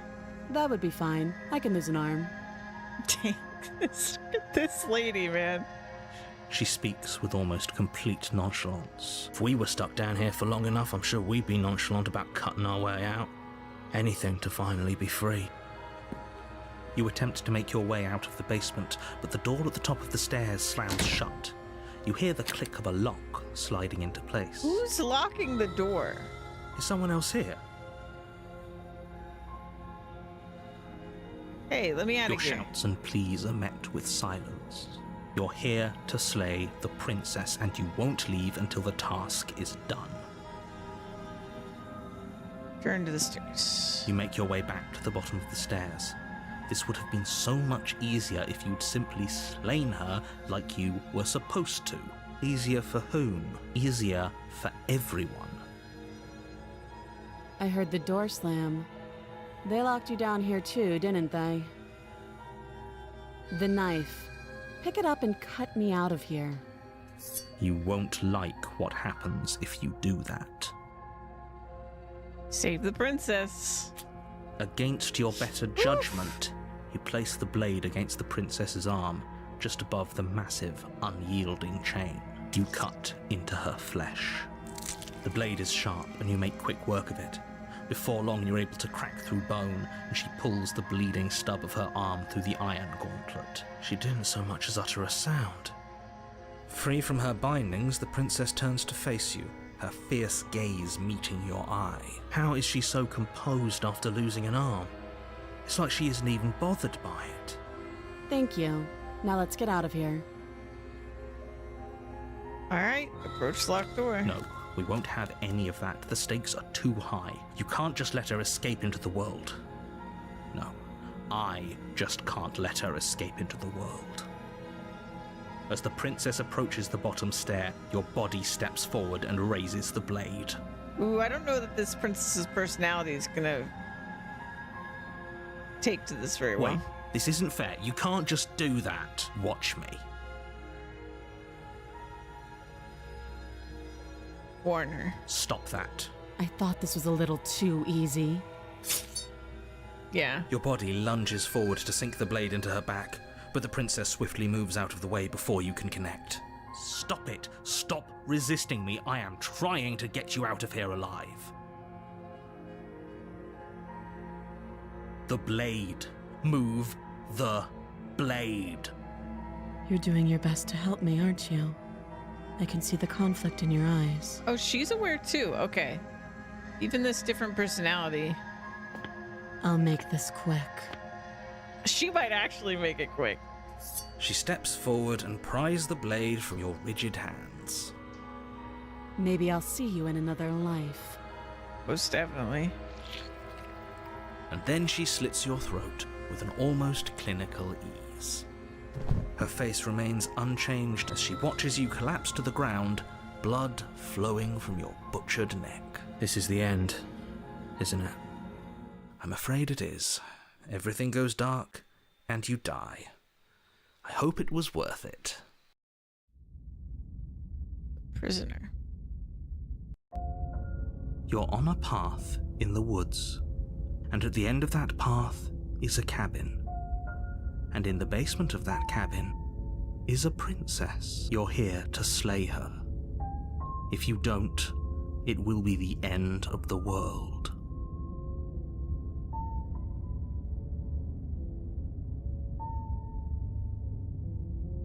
See you to the cabin. A warning before you go any further. She will lie. Yeah, she'll lie. She'll Yes, cheat. yes, don't believe a word she says. Just go in, take the knife, and do what you're supposed to. Oh, we got a new voice. Skeptic. Did you just say wink out loud? No, I didn't. Wink. Just ignore this clown and focus on the princess.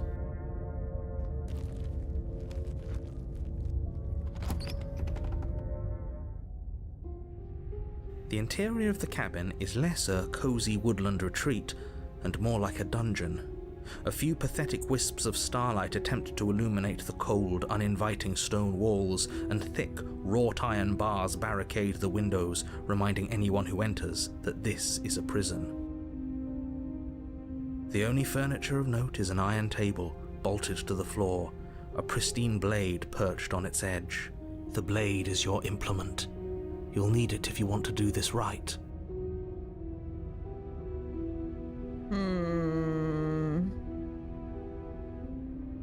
I can't resist the mirror. You walk up to the wall next to the basement door. It's a wall. There isn't much to see here. What are you talking about? This isn't a wall. It's a mirror. Or at least it'll be a mirror once we wipe off that layer of grime. You reach forward and rub your hand against the cabin wall. I hope you know how ridiculous you look right now. But there was a mirror a second ago, and now it's gone. If he doesn't want us to know about it, it must be important. We should keep our eyes peeled. Maybe it'll be back. Take the blade. You take the blade from the table. It will be difficult to slay the princess and save the world without a weapon. Good idea. Much better to be armed than to go in with blind hope alone.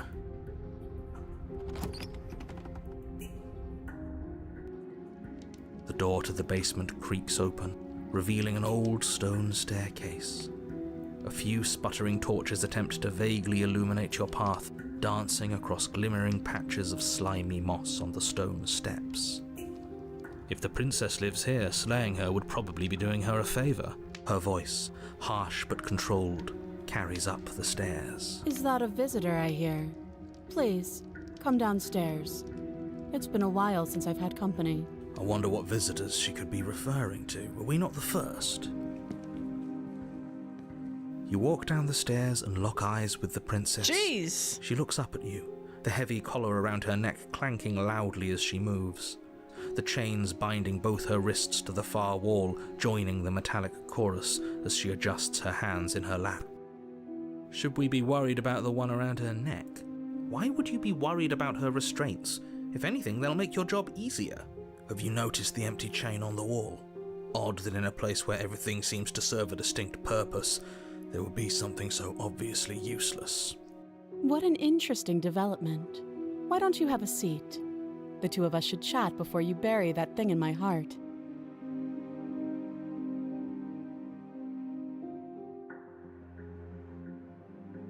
Sit with her. You step towards the princess, but she stops you before you get too close, holding up one shackled hand. There's fine.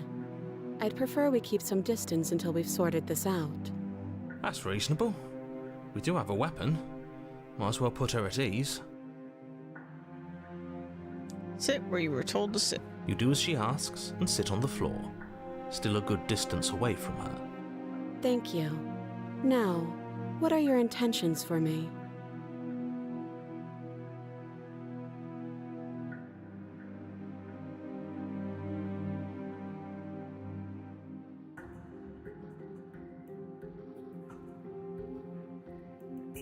I've been here before. Am I the only one who remembers that? Oh, are we acknowledging that? I thought we weren't going to give away the game. But yeah, I Okay. remember. That's why I wanted to ask that, because she wasn't acting like she remembered, but before she remembered, so. So you've already been here. As much as I would like to remain in denial, it's no use. This has complicated things. It's complicated things how, exactly? Ideally, this was supposed to be one and done. You go to the cabin, you heroically slay the princess, and in the process you save the entire world from being damned to oblivion. The situation right now, where you're getting a second shot at things, is a contingency. A contingency for what? For you failing, obviously. And you being here means that things are going to be a lot harder than they were. I really shouldn't say anything else, I'm just going to make it worse. Just good luck. Interesting. If you knew this could happen, why didn't you tell us? All of this is incredibly valuable information. It would have changed our actions considerably. I needed you to be in the dark for as long as I could keep you there. It's important. Necessary, even. And maybe I wanted to be the first version of me that you met. I didn't want to be confronted by the alternative. That's pathetic. I never said I wasn't. Interesting. The narrator's acting very different. I get it. It would be pretty upsetting, wouldn't it? To know that you might not be the first version of yourself. At least we can remember what happened before. Seems like we should count ourselves lucky for that. Exactly, he gets it. You're lucky, so don't waste that luck by messing it up again. All right? Moving on. Why is it important for us to be ignorant? How is it ever helpful to be in the dark? The more I say, the more your mind will swim into dangerous waters. Even saying that is too much. Your success hinges on you having imperfect information. For the sake of the entire world, you need to accept that. I won't. Just give it a rest, this isn't helping. Focus. This is a serious situation. You shouldn't be daydreaming.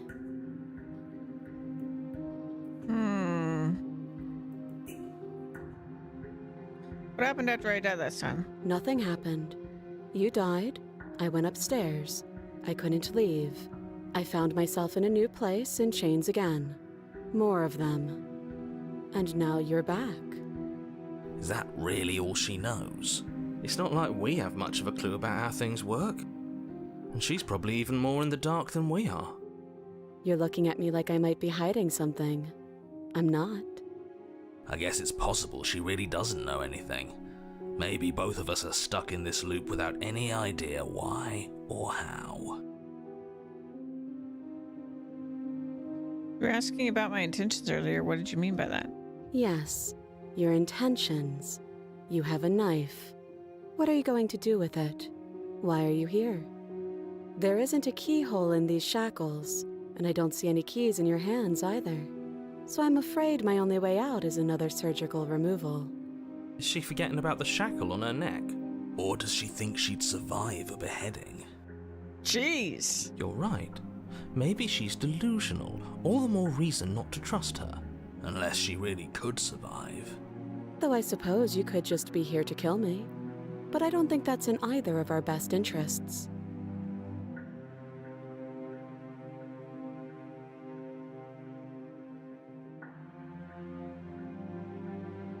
How am I supposed to cut you out if you didn't notice your head is in a shackle too?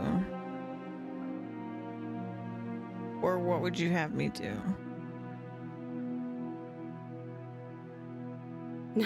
No. Like I trust you to come any closer with that knife. All you're going to do is hand it to me and watch me work. But she would have to cut her head off, right?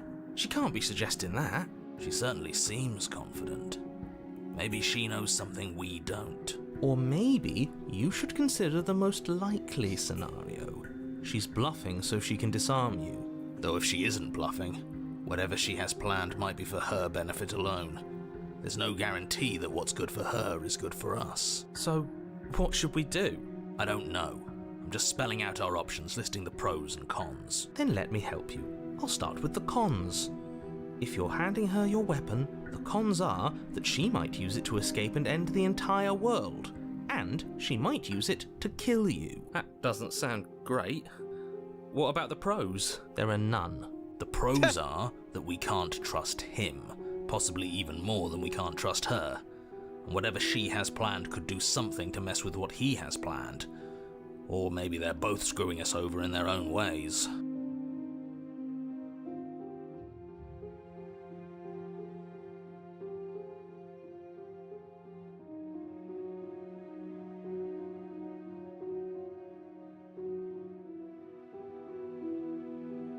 Okay, I'm trusting you. Give her the knife. Slide it over.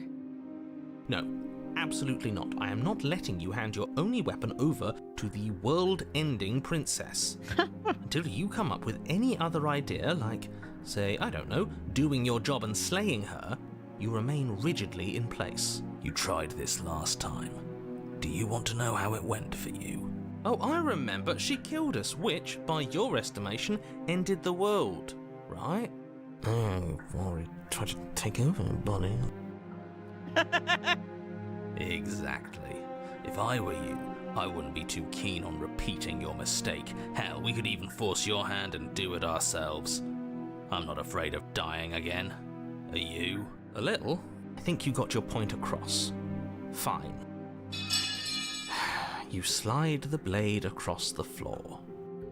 The princess maintains unsettling eye contact as she reaches down to pick it up. Thanks. She pulls up her hair, smiling slightly as she raises the blade to her throat. Oh no! What is she doing? She doesn't say another word as she cuts into her own neck. Oh no! No.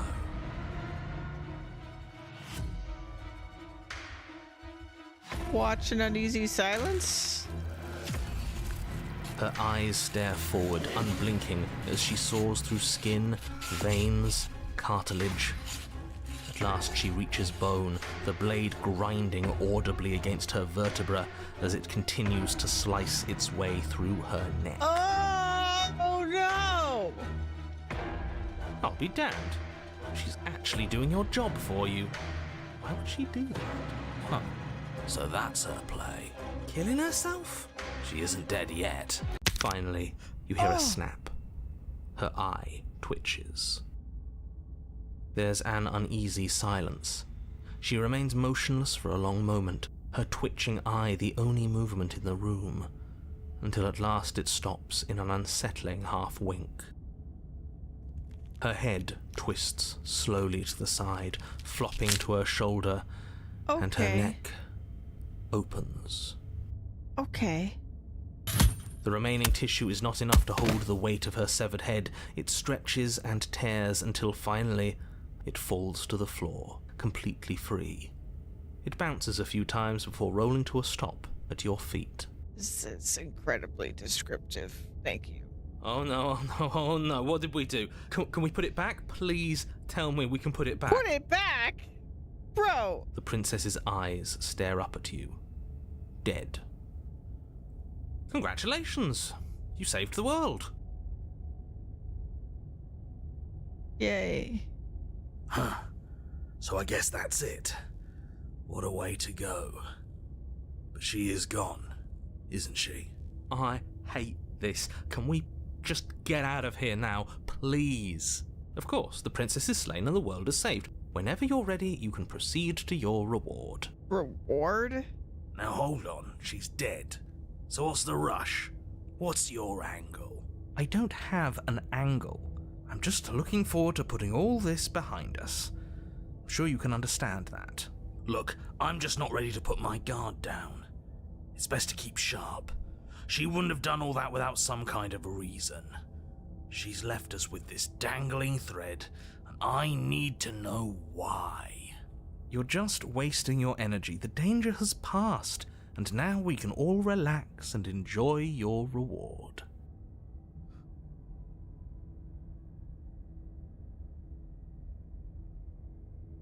Interesting. Well, I have to choose the interesting option. Take the princess with you. Ugh, fine. You pick up the princess's severed head, its neck stump still oozing bodily fluids. Then make your way back upstairs to the first floor of the cabin. Did you see that? I could have sworn she moved. She didn't. She's dead. Oh no. But what if she's not? Are you listening to yourself? Do I need to explain to you why decapitation is lethal? The door to your bountiful reward is right in front of you. All you have to do is open it. Leave the cabin and claim your reward. You open the cabin door, ready to return to a world saved from certain doom. Only, a world saved from certain doom isn't what you find. Instead, what you find is... Wait, no, that's not right. Well played.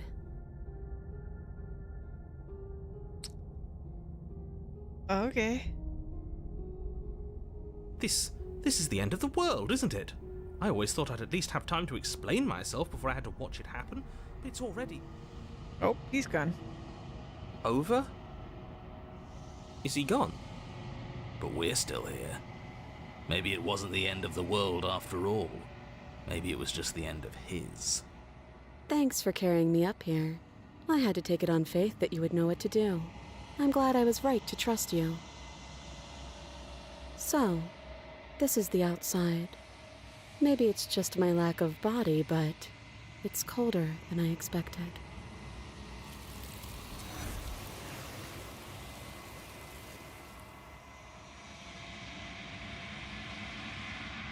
But you do not get the chance to respond, nor will you ever.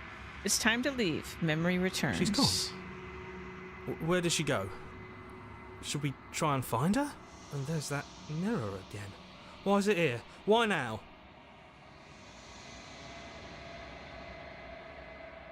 It's gonna be okay.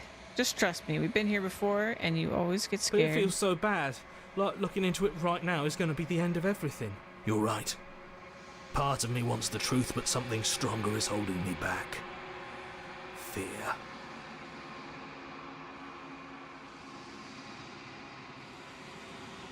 I'll see you on the other side. It's gonna be okay. If you say so. We'll trust you. Feels too good to be true. You approach the mirror. Silence as you reach forward. They're gone once again. The mirror always makes them leave, but you need to see what's in it. You've withered. You find yourself in the long quiet once again. You are at the cabin. I am a growing chorus of contradiction. A mass of tides ebbing and flowing all at once in more directions than my attention can bear to hold. To look at any one is to shift them all into something new, and to look away is to reshape them yet again. All of me is changing, and yet the rest of me is still the same.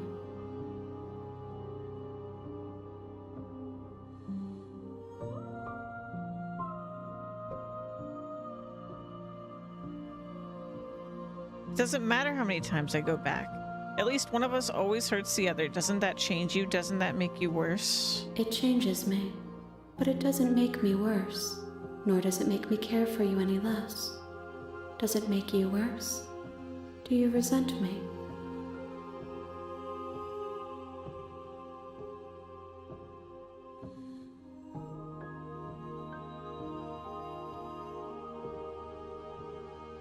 I just want it all to stop. It will, in time. But you still have a ways to go before we are done. Know that I hold no malice for you.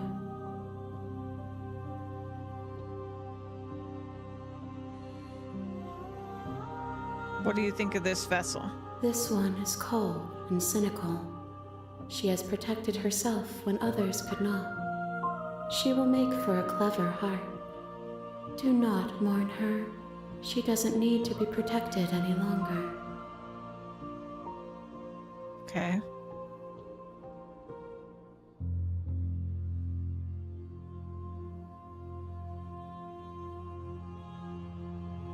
Do you know what happens to the worlds we leave behind? My perspectives are shadowed. You have seen what I have seen, just as I have seen what you have seen. The angles of my vantage do not offer me hidden truths, and my attention is turned inward, except when you are here with me.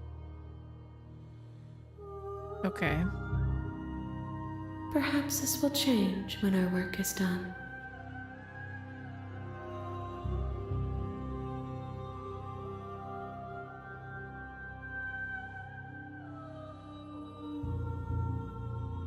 Have you figured out what you'll want when we've finished? The desires of my multitude thrive in endless competition with themselves, but none of them rise above their dance to influence me.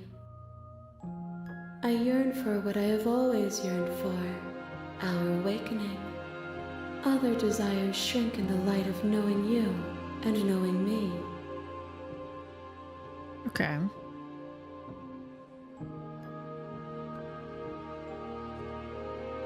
How many more vessels do I need to bring you?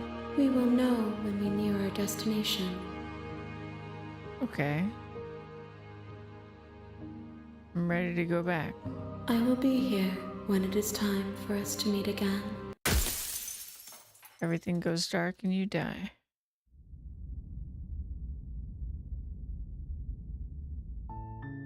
You're on a path in the woods, and at the end of that path is a cabin. And in the basement of that cabin is a princess. Okay, I need a stretch break. This game is crazy. It's really good so far. I'm into it. I'll be right back.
Okay.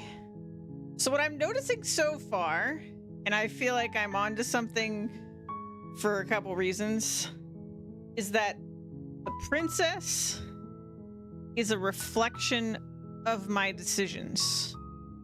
And we've got the whole mirror thing going on as well, so I feel like that's truly what's going on. So when I doubted and like saw, you know, I don't know what we would call it, like the multiverse, she became a multiverse.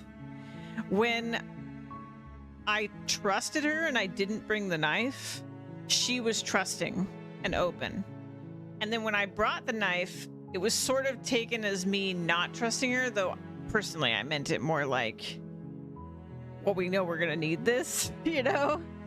But it changed her personality, I think, for me to take the knife. to be cynical because it was more like me being cynical to take the knife. And then we also get this like third voice that is also sort of a reflection of those things. But I'm a little bit like at a crossroads here because I'm not sure what I'm going to do differently this time because I'm really trying to avoid the like actually. I've pretty much just decided at this point that I'm on her side because I don't really trust the narrator. Because even at this point, he's never really explained to us his motivations or why, which makes me not trust him. But. And also, he knew about there being multiple worlds. He gave that up last time. But I'm not sure how we're going to get out of slaying her because I don't think there's a different decision I can make, but we'll see. You're here to slay her. If you don't, it will be the end of the world.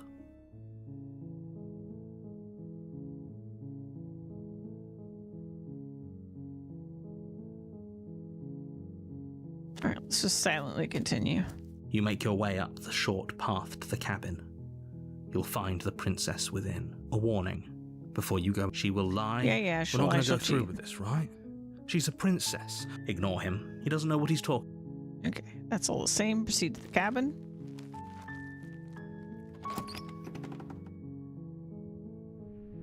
The interior of the cabin is almost entirely bare. The blade is your implement.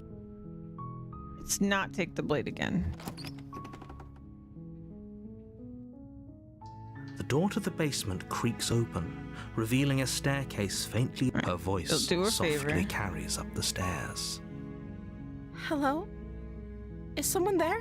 Ah, okay, so I have ended up with the same princess from when I made these decisions before. It's hypnotizing. Don't let it fool you. It's all part of. Okay.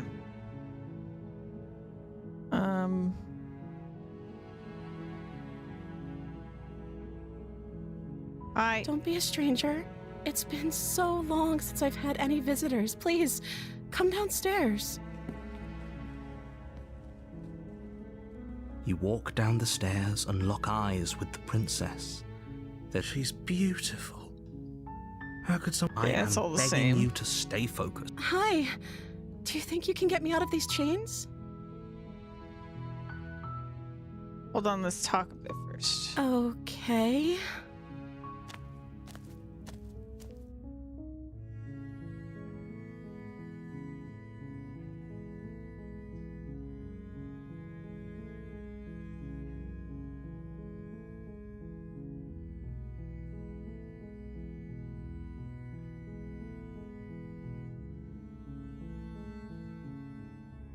Okay, let's just go with this. I can't believe they've been keeping you down here like this. I'm getting you out of here.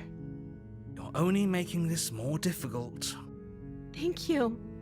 Thank you. You're making a huge mistake. No, you're doing the right thing. You walk up to the chains binding the princess to the wall and give them a tug. They're large and heavy, far too solid for you to even imagine trying to break them apart. I'm guessing you don't have the key? Maybe it's somewhere upstairs. Doubtful. Whoever locked the princess. If there isn't a key, do you have any other ideas? Maybe there's some way to break the chains?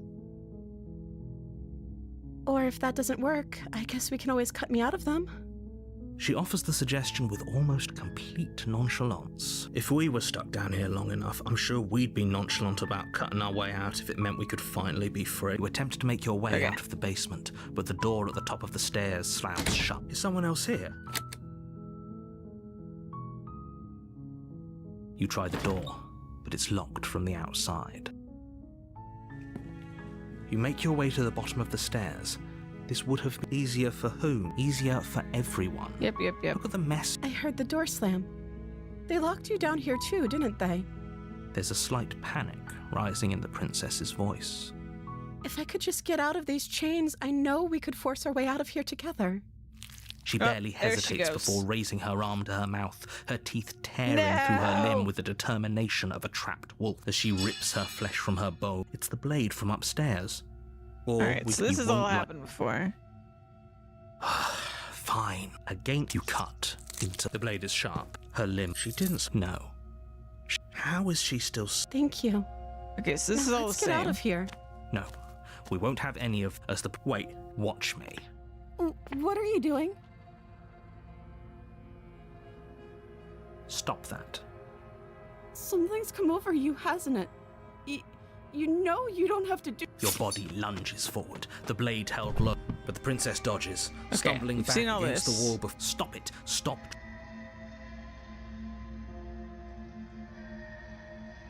Oh no, I can't select it.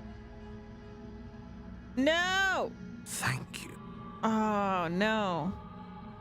There's no getting through to you right now, is there? A betrayal of will is still a betrayal. You'll regret thinking of me as a helpless damsel. No. She pounces on you with the same animal ferocity she used to tear through her arm. But you have a weapon. You raise the blade, digging it under her ribs, aiming directly for the heart. It's not enough to stop her. You feel her claws in your throat, then her teeth, somehow sharp enough to pull apart your flesh and sinew with ease. You collapse to the floor, your body unresponsive as your blood pools on the ground beneath you. She stares down at your ravaged form, eyes shining in the darkness, dress stained in red as her blood and yours both seep into the fabric. If we're lucky, the wound you managed to inflict will be enough to at least delay her escape from this place. If we're very lucky, Oops. It will kill her before she can reach the outside world. it can't just end like this, right? As much as I'd prefer for things to have gone differently, I can't deny the reality of what's happened. I'm sorry, but it's over. Everything goes dark, and you die. Chapter 2, The Witch. Okay, that's new. You're on a path in the woods, and at the end of that path is a cabin. And in the basement of that cabin is a princess. You're here to slay her. If you don't, it will be the end of the world.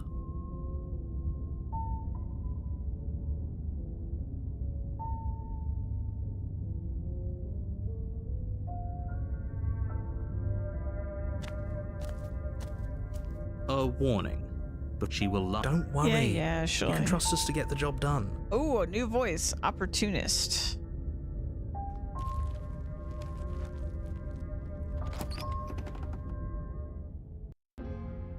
The interior of the cabin is a mess of twisted roots. The walls a chaotic weave of knotted wood that, almost as if by accident, just happened to resemble a room.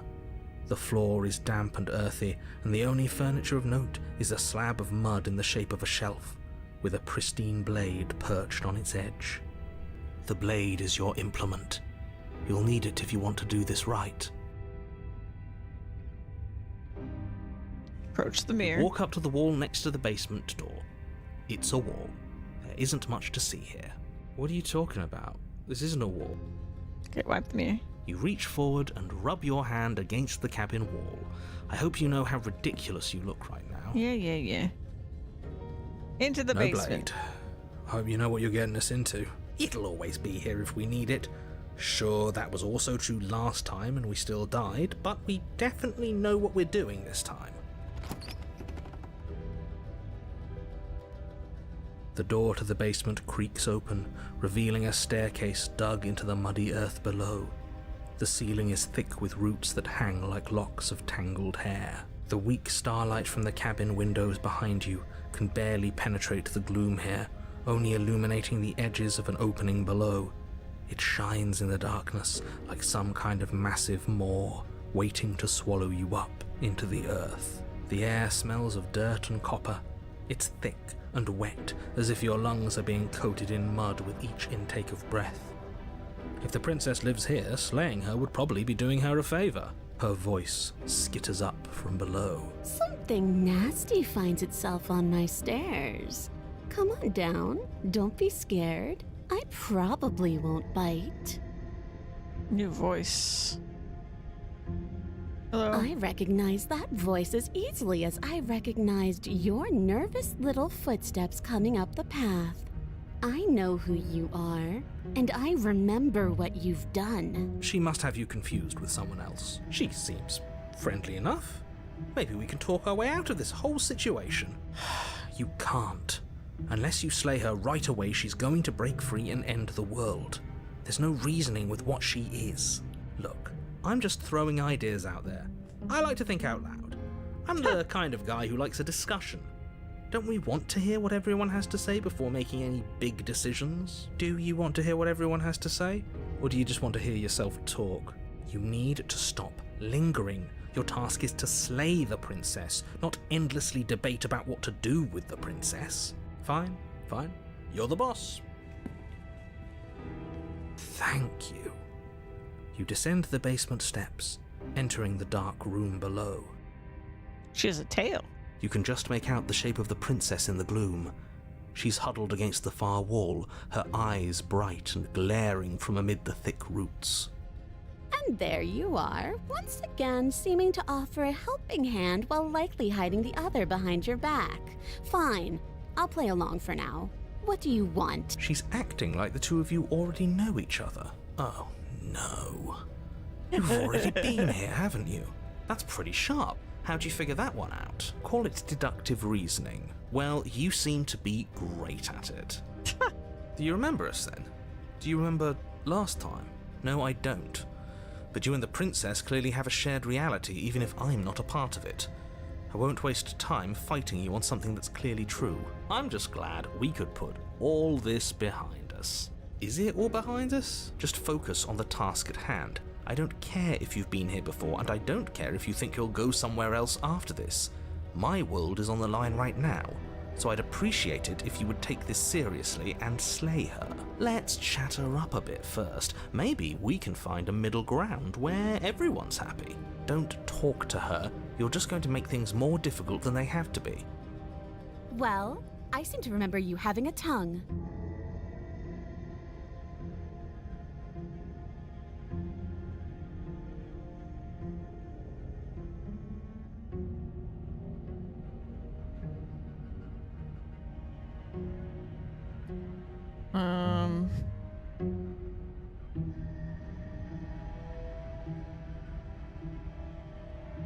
Look, I'm unarmed. That's a gesture of goodwill, so why don't we talk it out?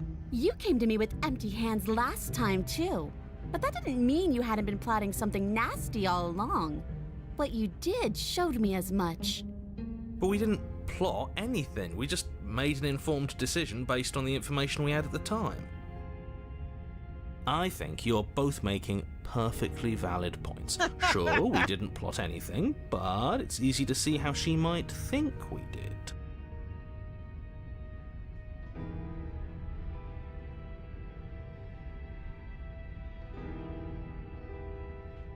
Look, I know. Things got messy last time, but I think there's something bigger than both of us at work. We should team up. I suppose you didn't come into my hovel of your own accord, did you? All right. I suppose I could team up. I need a way out after all, and unfortunately you're the only one I have. Seems to me like she's offering a mutually beneficial arrangement. We should take it. Do you know what the word mutually means? Because it sounds to me like she's offering an arrangement that benefits her and her alone.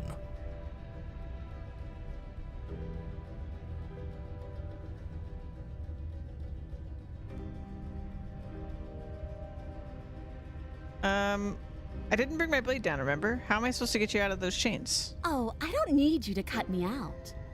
The princess grins as the chains fall from her wrist. Oh. She could have gotten out of those the whole time. That sneaky little... A woman after my own heart, really.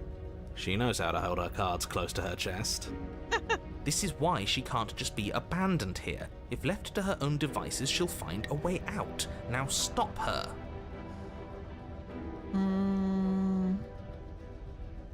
Okay, let's leave. Yes, let's. She creeps forward, taking one cautious step at a time until you and she are face to face. She never breaks eye contact, even as the two of you find yourselves face to face.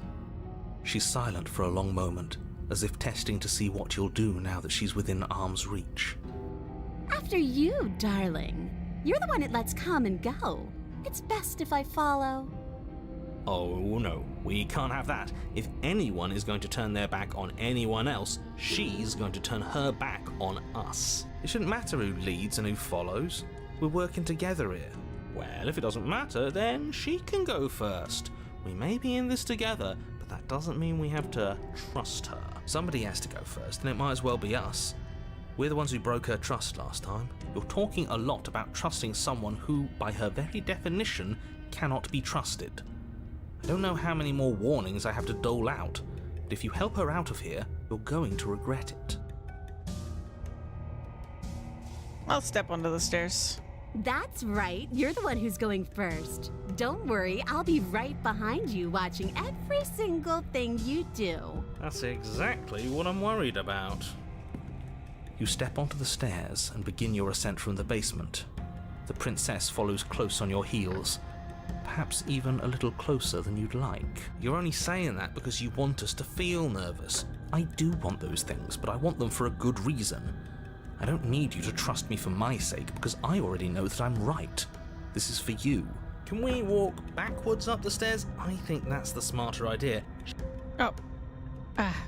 She can't sneak in and attack before facing her. No. The stairs are a bunch of overgrown roots. You'll trip and hurt yourself. But the princess is silent as you both continue the climb, and, in no time at all, the upstairs of the cabin is within reach. Isn't that a relief? We're fine. Nothing happened. You're not even going to wait until you're through that door to proudly claim your victory, are you? Why did you just say that? I think we know why. You feel something dig into your shoulder, sharp and piercing. The princess clawing at you and pulling you down with her full weight. Darn. Together you tumble back down the uneven stairs, your body and hers crashing against the unyielding wooden roots, until finally you both separate with a bone-shaking thud against the basement floor. You feel something pop. The princess lands against the far wall, gasping as she struggles to recover from the impact. You're still in shock, trying to get a hold of yourself. She grins as you continue to remain exactly where you are, cackling derisively as she watches you realize that you won't be getting up. Wait, why won't we be getting up? I'm afraid your back is broken. One unlucky fall is all it takes, really, and you had several. You know what? I'll say it. That sucks. I don't like having a broken back. We were going to help her. Why? Why did she do that? It's what I would have done. Have you considered not being like that? Of course not. It's what keeps us alive. And yet here we are, paralysed and stuck with someone who hates us in the basement of a remote cabin. You must have known this was coming. The arrogance of turning your back to me after everything you've done.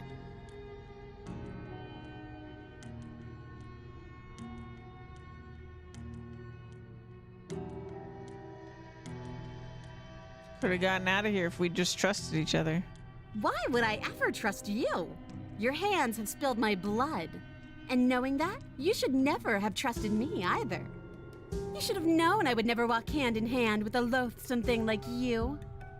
By our very natures, only one of us could make it upstairs unscathed. Someone had to make the first move. Better me than you. See, this is why I wanted her to go first. I had this whole little scheme planned, where once she'd passed by the table upstairs, I'd have said, now pick up the blade and stab her in the back. And then you'd say something like, wow, that's an amazing idea that I never saw coming. Thanks for looking out for us. And then you would have done it and we wouldn't be stuck down here with a broken back. There's just one problem with that. And what's that? She was clearly planning to betray us. And if she was in front of us, she would have gotten to the blade first. Ugh, you're right, aren't you? I thought this whole thing was ironclad, but really it was doomed from the start, wasn't it? The princess's body twitches as she tries to get up. Oh no! Ho ho ho! So she's got it as bad as us. Something inside me is broken. Isn't that a cruel twist of the knife? Isn't that so funny? She eyes you with intensity, silence falling between you for a long moment as her gaze travels up and down your battered form. Seems I'm not the only one, though. Wait, are we both just stuck here? Certainly seems that way. What a way to go. But look on the bright side. In all this chaos, you may have actually managed to deliver a lethal wound. World could be saved after all. We're going to die together. Isn't that a lovely treat? Yikes. I wonder how long it'll take. Maybe I'll get to watch the worms lick your bones clean. Yikes. Is that really what's going to happen? Hello? Are you still there? What happens next? He doesn't respond. I think he's gone. Something strange is twisting this place out of shape. I wasn't feeling much of anything, but now I feel cold. Oh boy, there it is.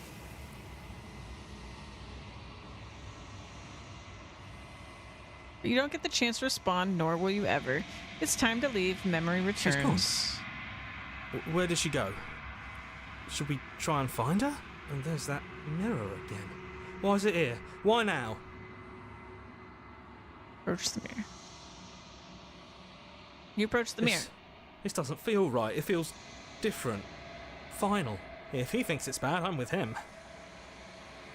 The voices feel small, distant as you approach. Silence as you reach forward. They're gone once again. The mirror always makes them leave, but you need to see what's in it. You've unraveled. You find yourself in the long quiet once again. You're at the cabin.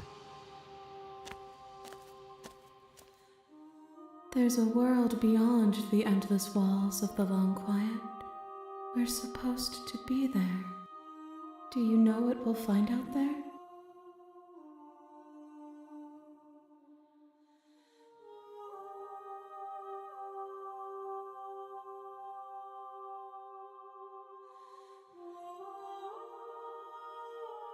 There are trees and stars, and there are people, I think. At least there are supposed to be people.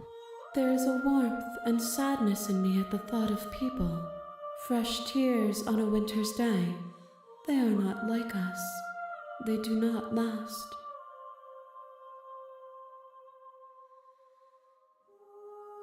Do you think anything is real out there? Do you think we're real? We are real. Nothing is an idea that dwells in the absence of something. But nothing cannot exist on its own. And because of that, nothing can't exist. Sure. Do you have thoughts on this vessel? This one is hope marred by bitterness and betrayal. She could see the end of the tunnel, and the door was closed on her. She will make for a righteous heart. Do not mourn her. She is finally on the other side. Do you know what's going to happen when you awaken? If I did, I would already be awake.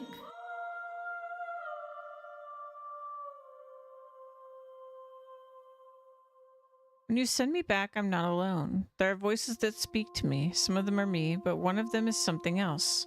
I call him the narrator, and he wants me to kill you. Do you have a narrator? Have the vessels had one?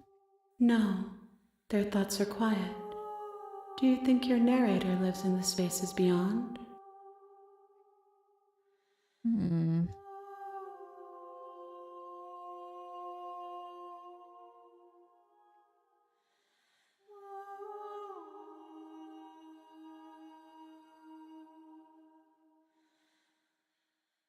He does. I don't know why, but I know this for a fact. I am on the cusp of my awakening. Perhaps you are on the cusp of yours.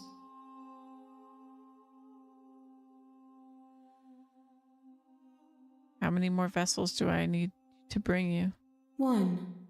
Whatever you bring me next will be enough, and then gravity will pull the others back to me. I will be singular, a final multitude.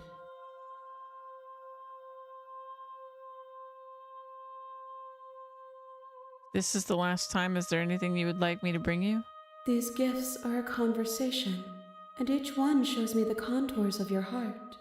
The only thing I want to see is what you choose for me when the thread is fully drawn.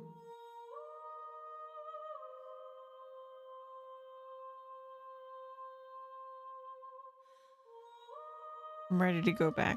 The next time I see you, each of us will finally know what we are. I will be here, waiting for you. Everything goes dark and you die.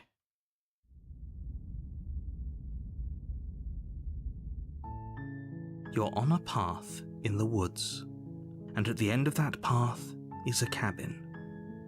And in the basement of that cabin is a princess. You're here to slay her. If you don't, it will be the end of the world.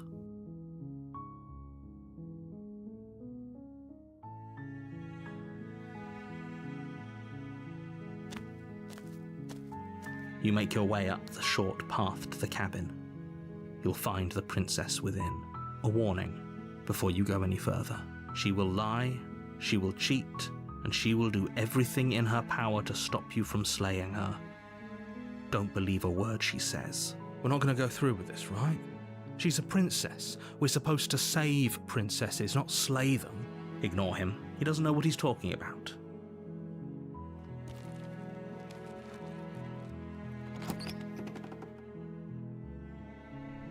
The interior of the cabin is almost entirely bare. The air is stale and musty, and the floor and walls are painted in a fine layer of dust. The only furniture of note is a plain wooden table. Perched on that table is a pristine blade. The blade is your implement. You'll need it if you want to do this right. No. The door to the basement creaks open, revealing a staircase faintly illuminated by an unseen light in the room below. This is an oppressive place.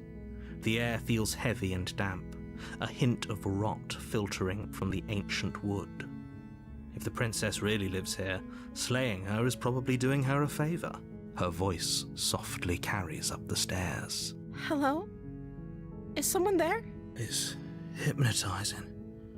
It's the kind of voice you only have to hear once to remember it for the rest of your life. Don't let it fool you. It's all part of the manipulation. You're playing a dangerous game by coming here unarmed.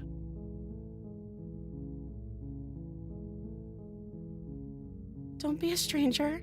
It's been so long since I've had any visitors. Please, come downstairs.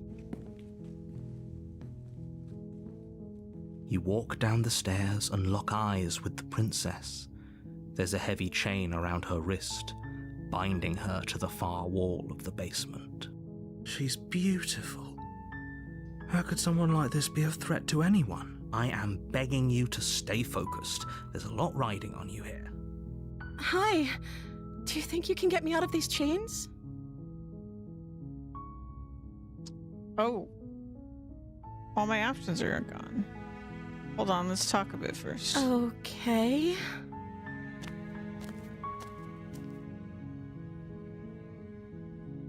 What's your name? Oh, She pauses, carefully formulating her words before she responds. you can address me as Your Royal Highness. Or you can just call me Princess if Your Royal Highness is too formal. That's different. Is Princess her name or her title? What if it's both? Could you imagine being named Princess Princess? So is Princess your name? Like I said, you can call me Princess if you'd like. I'm sorry, I've been down here so long I guess I've just forgotten. I must have a name though. Everyone has a name. So sad. Okay, that's weird. She hadn't even thought to pick a name for herself. Hopefully you're starting to see that she can't be trusted. Go back upstairs, get the blade, and slay her before it's too late.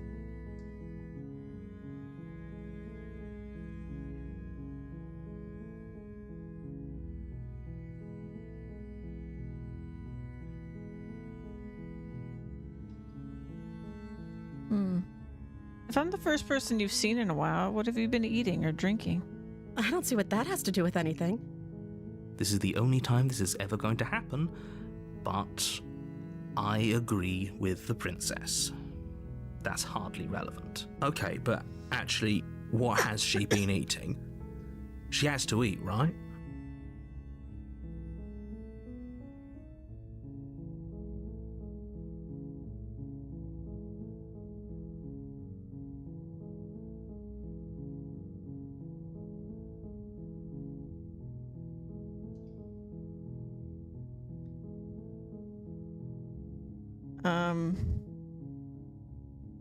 I was sent here to slay you. You're apparently supposed to end the world.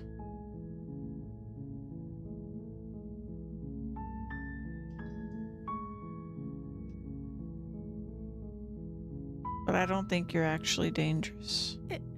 Is that why they threw me down here? But I don't want to hurt anyone. I like the world, I think.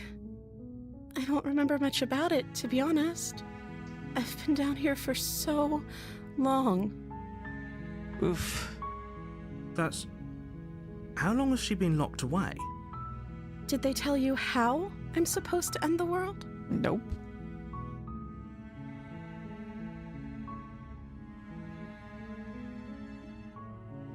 No, which is why I don't think you're actually dangerous. Sooner or later, you'll learn to trust me. Hopefully it won't be too late when you finally come around. Thank you for believing me. Now, can you help me get out of here? I'll see what I can do. You walk up to the chains binding the princess to the wall and give them a tug. They're large and heavy, far too solid for you to even imagine trying to break them apart. I'm guessing you don't have the key? Maybe it's somewhere upstairs. Doubtful. Whoever locked the princess away down here intended for her to never see the light of day. They wouldn't have just left the key to her chains somewhere in the cabin.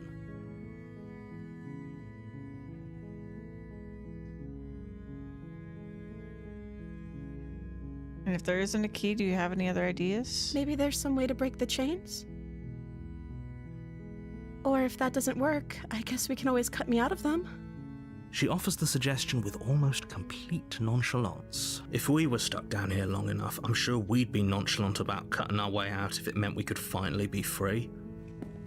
You attempt to make your way out of the basement, but the door at the top of the stairs slams shut. You hear the click of a lock sliding into place. Is someone else here? Hey, let me out of here. Your shouts and pleas are met with silence. I'll repeat myself once again. You're here to slay the princess, and you won't leave until the task is done. Try the door. You try the door, but it's locked from the outside. You make your way to the bottom of the stairs. This would have been so much easier if you'd just taken the blade like you were supposed to. Easier for whom? Easier for everyone. Look at the mess you're in. I heard the door slam. They locked you down here too, didn't they? There's a slight panic rising in the princess's voice. If I could just get out of these chains, I know we could force our way out of here together. She barely hesitates she before goes raising her again. arm to her mouth, her teeth tearing through her limb with the determination of a trapped wolf. As she rips her flesh from her bone, a sound comes from behind you, the clang of bouncing metal. It's the blade from upstairs. You're not sure how it made its way down here, but if there's a time to strike, it's now. Or we could use it to free her. You won't like what happens if you do that. Oh no, I can only slay her. No. Okay, so they're forcing me to do this because probably I've done every other thing. Without hesitation, you bring the blade down and plunge it into the princess's back. Finally, the wound drives her to the ground. Okay, there's no going back now. I'm with you to the end. You bastard. Were you lying to me this whole time? No, I just had no other choice. The princess pushes away from you, the motion ripping the blade from her back. Wounded, but still alive, she crouches on all fours in the corner of the room and meets your eyes with the ferocity of a cornered predator. You've made a terrible enemy, and there's nothing in the world that can possibly save you from me. I thought we had the upper hand, but it's as if she's barely even threatened by us. It's an act. She's wounded and unarmed. There's nothing she can do to hurt you. I'm not so sure. Don't waver now. As you ready your blade to deliver a lethal blow, she lunges at your legs with the same animal ferocity she used to tear at her arm. Your blade cuts into her again and again as you're tackled to the ground, your body racked with pain as she rips into you with tooth and claw. Forget about trying to rescue her. This is about survival now. Give her everything you've got. Slay the princess. Though your nerves are seizing with pain, you know you've done your fair share of damage as well, your blade having left deep gashes in the princess's back. You seize a moment of hesitation to throw her off of you and shakily push yourself back to your knees. We can still turn this around.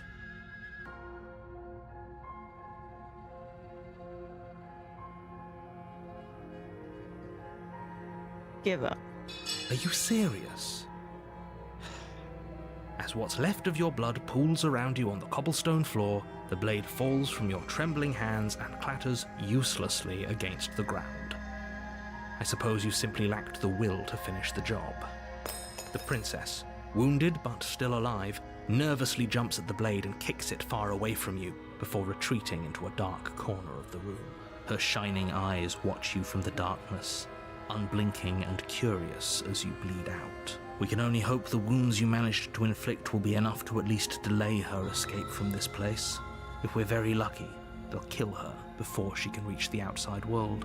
After all this time alone, I thought I'd finally found a friend, but you were just another monster, weren't you? This is the end, isn't it? Before you can answer, everything goes dark, and you die. A beast. Okay. You're on a path in the woods, and at the end of that path is a cabin. And in the basement of that cabin is a princess. You're here to slay her. If you don't, it will be the end of the world.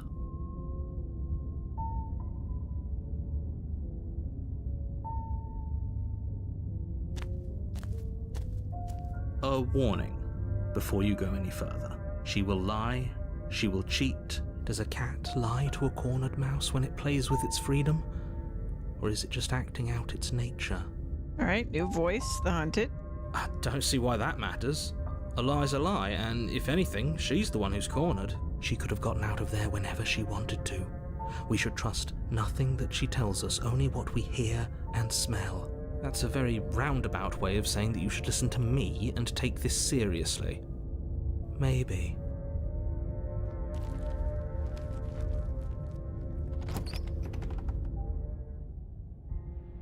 The interior of the cabin is ruinous and dilapidated.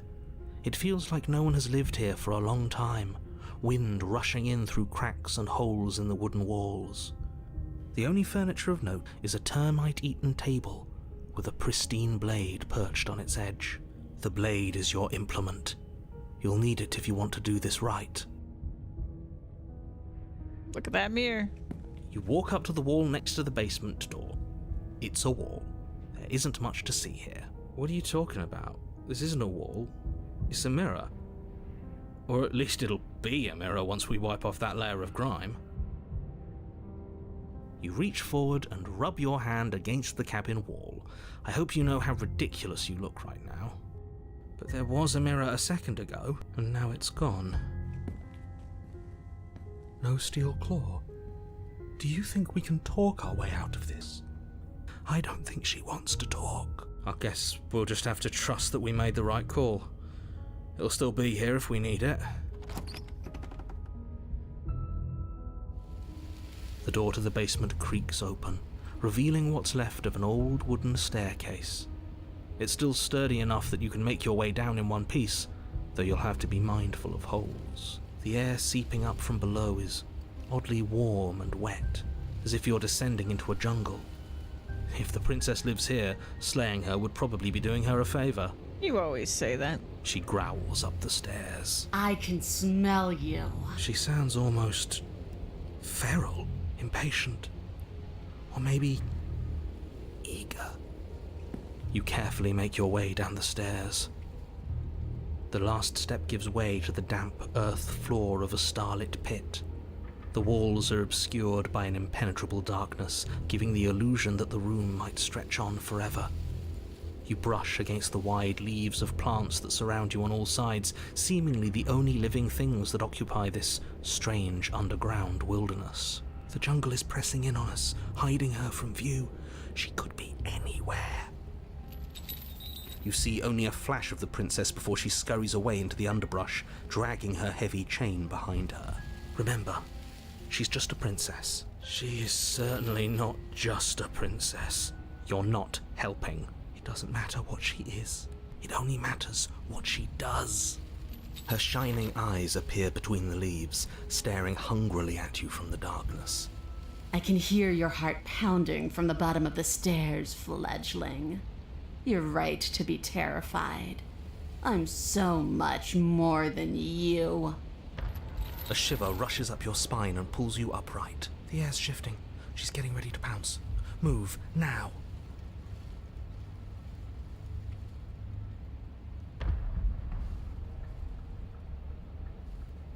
Don't have to kill each other, you know that, right? There's a shift in the humid air, and something enormous. The princess lunges from the shadows, her maw unhinged and dripping, her eyes fierce and full of hunger. She is too quick to outrun, too nimble to outmaneuver, too determined to overpower. This is her domain. You are devoured. I guess that's it then, isn't it? Unfortunately for you, no. This isn't it. You are in a dark and caustic place. Oh no! A thick, fibrous lining constricts around you, its slick surface impossible to grip. Your hands scrabbling uselessly at your surroundings as they compress in on you. Your lungs can barely expand in such a tiny space. Not that the humid, finite air grants you more than a few shallow breaths at a time. You spoke when you needed to act. The liquid pooling beneath you starts to seep into your skin. You itch, then sting, then burn as the acid begins its slow work. When I killed you, I tried to leave this place, but it wouldn't let me.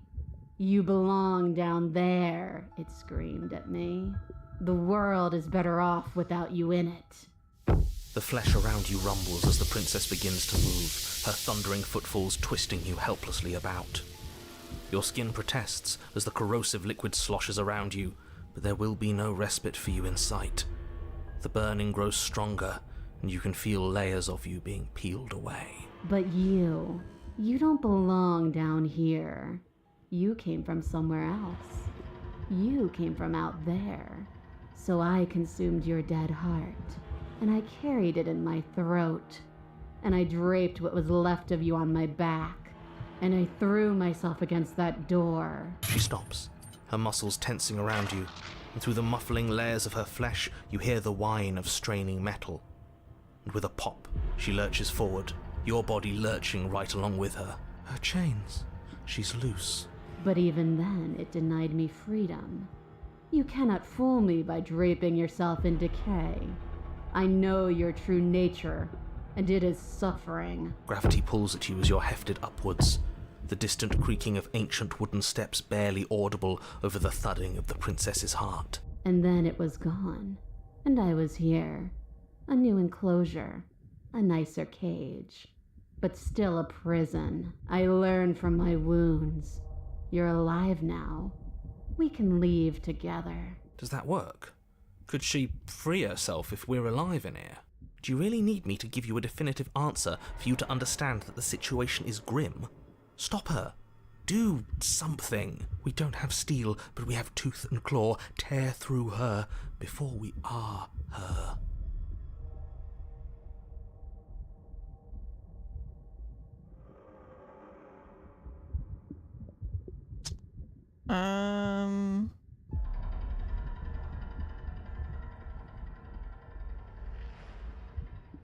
Fine, you can leave. Oh, can I? The click of what you presume to be a door ripples through the layers of suffocating flesh. That wasn't so hard. You feel her take another massive step, and then another, and then...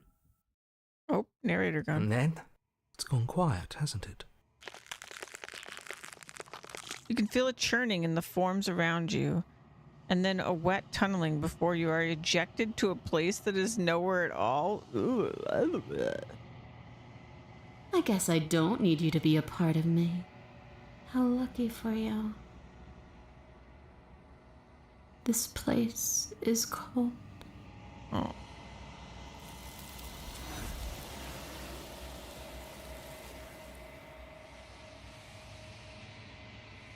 Before you can say anything to her, she's gone. Memory returns. Where did she go? Should we try and find her? And there's that mirror again. Why is it here? Why now? You approach the mirror. This doesn't feel right. It feels different. Final. That thing reeks of death. The voices feel small, distant as you approach. Silence as you reach forward. They're gone once again. The mirror always makes them leave, but you need to see what's in it. You are nothing at all. That isn't right. You can't be nothing. You refocus your gaze, and then you see it. A figure, faint and veiled in shadow just beyond the reflection. Are you me? I think you know what I am. A crack slides down the center of the mirror, splitting the image in the glass in two. And then another crack forms, and another, turning the mirror into jagged shards of broken glass. Uh-oh.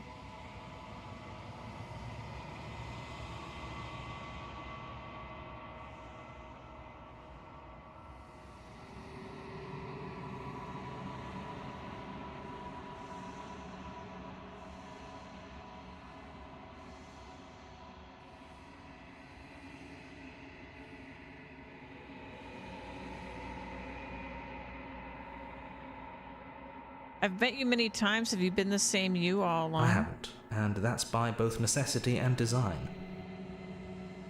This construct you're in exists in many places at once. Any time you failed, any time you thought yourself dead, it would restart and shunt both your consciousness and hers into another world. But you'll be awake soon, and then it won't be able to work like that anymore.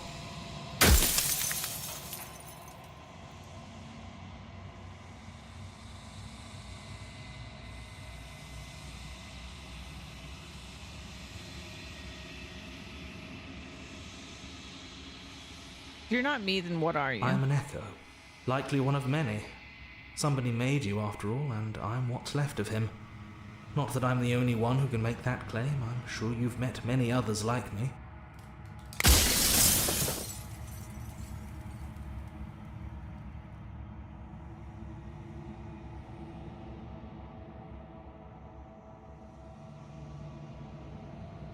You're the one who wanted me to slay the princess. Why? Because among other things, she is death itself.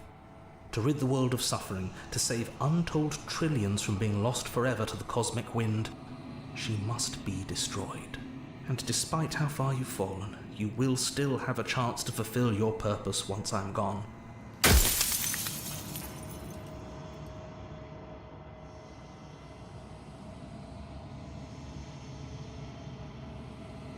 You said she contains death. What is she? She is the shifting mound, the ebb and flow, the capacity to change. She is transformation, or most of it. Her nature is why I had to die, for she becomes that which others perceive her to be. But an echo can't perceive things, not in the way that people can.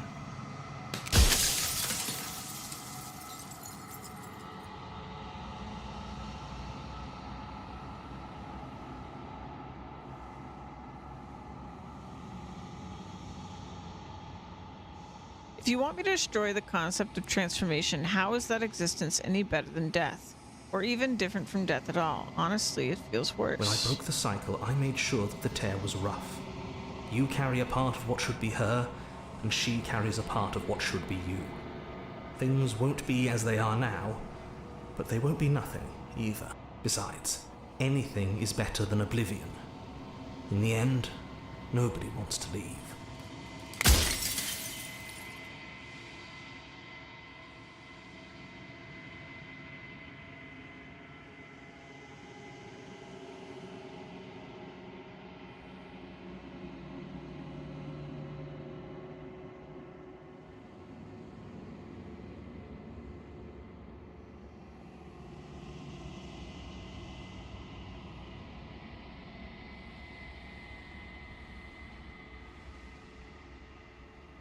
If you made me, then what am I? You're the long quiet, the god I made to rid the world of death.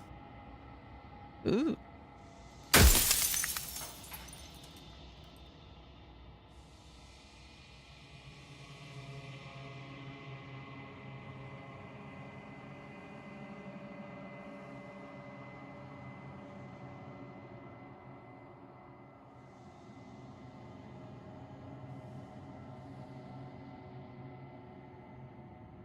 Okay, okay, there's so much. There's so much.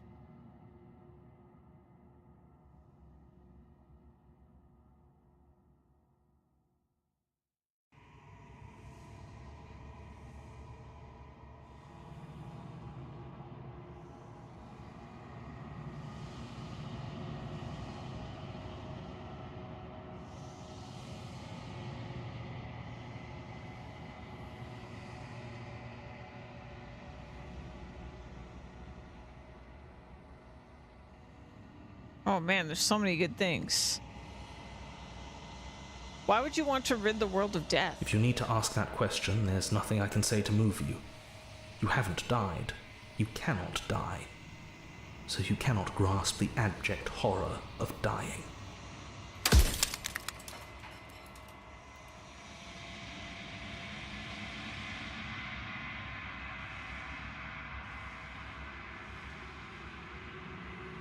What if neither of us leave this place? Does that work? Can we just stay here together and leave the people out there alone? It wouldn't work.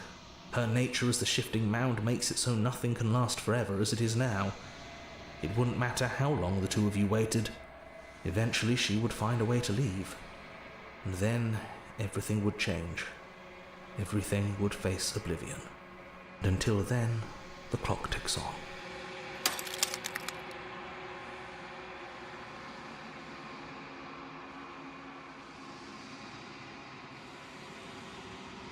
What would it be like to live in a world without her? Light, burdenless, an eternal pattern of forgetfulness leading into the joys of rediscovery. Everyone will be with the ones they love. No more fear, no more howling chaos. Just life, forever. There's a cruel irony to it all. The only way I could share my dream with the world was to never be able to see it for myself.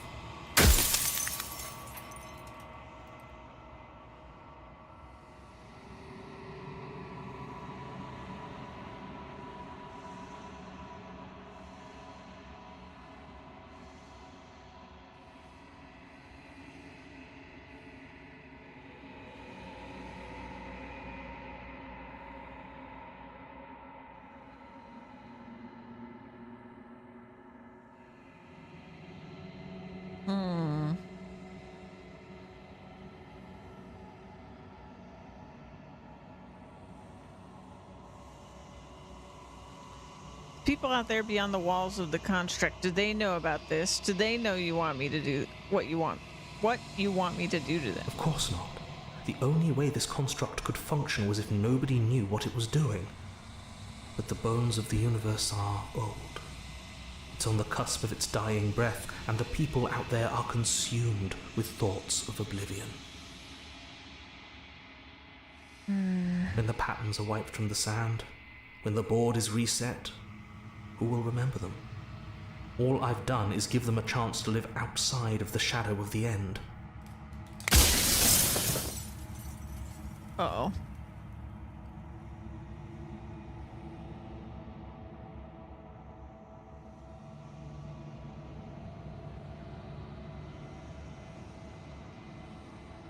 I'm not gonna slay her. I want you to know that before you die for good. Well, there's no reasoning with a god, even one you've woven into existence yourself. I've said my piece, and my time is up. It's like I said, I'm just an echo, and echoes always fade away.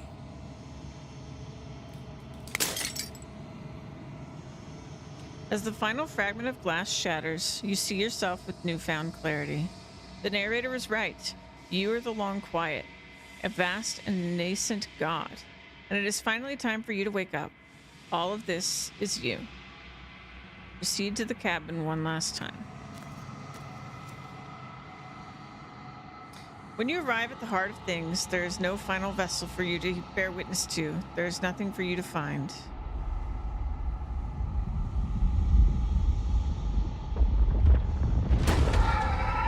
Whoa.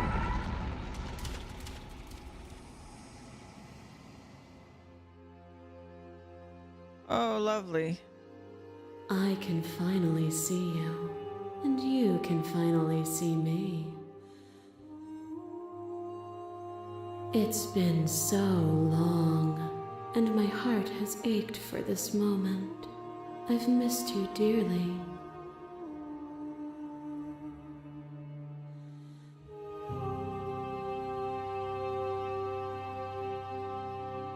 Do you know about the echo? Did you hear our conversation? Every word you spoke found its way to me. I know him, and I know his construct. He was deluded by his fear of death. Pay him no mind.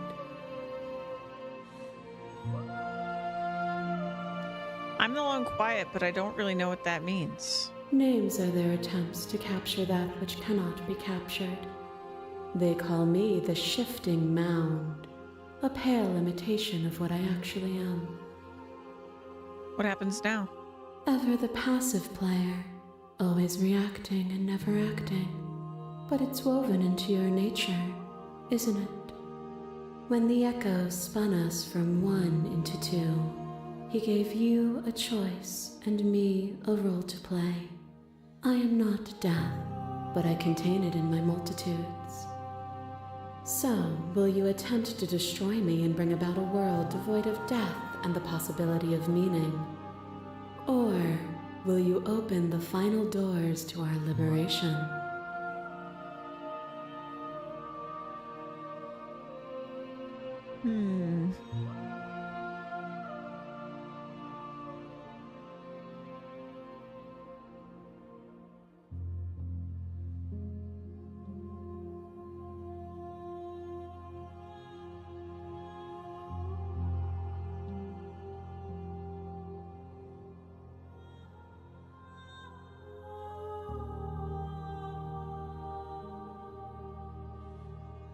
Don't you have a say in all this? Why is this all falling on me? Of course I have a say in all of this. You and I share reflections of each other's burdens, just as you and I share reflections of each other's gifts. If we didn't, the winding paths that brought us here wouldn't have been full of strife and conflict.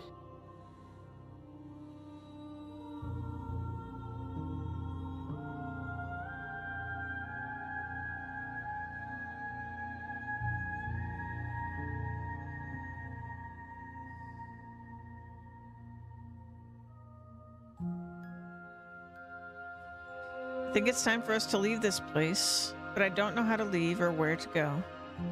Nothing brings me greater joy than to hear those words.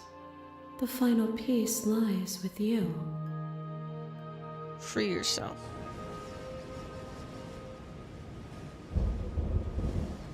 You fall into yourself. The body of an ancient creature stirs from its hibernation, and you feel sensation in limbs you once couldn't fathom. Everything here except for her is you. You feel your wings spanning a cosmic scale, but twisted and crumpled and bound in agonized tension to a finite plane. You can feel the glass of the construct pressing in on you, confining you across infinite sides and infinite angles. You push back and strain against it, but it does not yield. I love you. Take her hand. All at once, the unyielding tension breaks.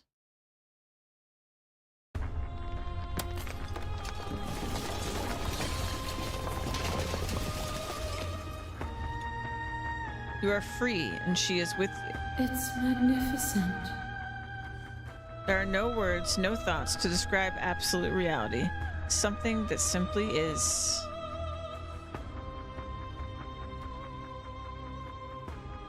Step into the infinite.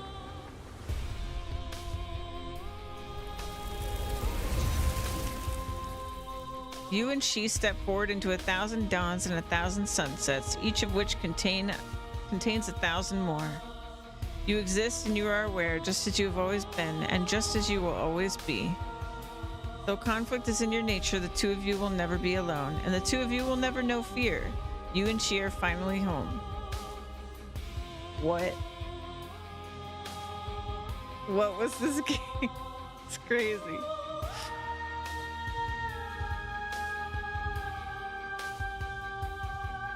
I do wonder. It seems like there was different endings. But I do wonder how much my actual, like, decisions individually mattered.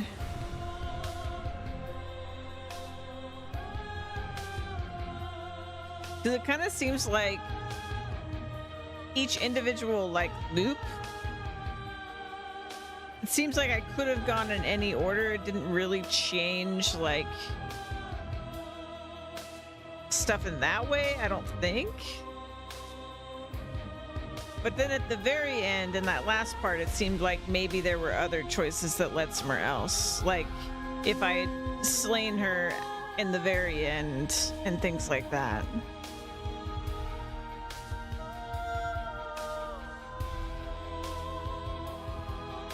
Very interesting.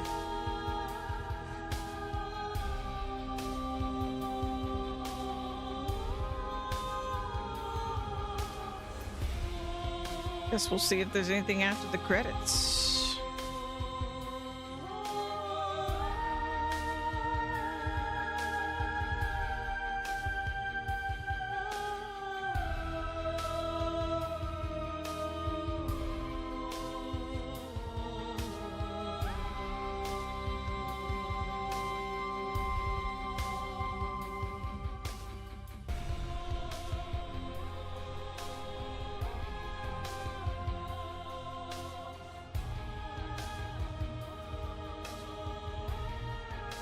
Oh, okay.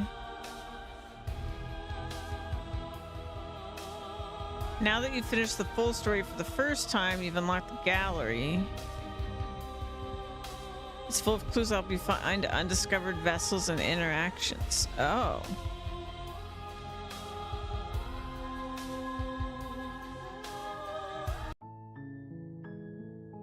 The gallery? Oh, no. Memories. Whoa! Okay, there's way more here than I thought. Okay.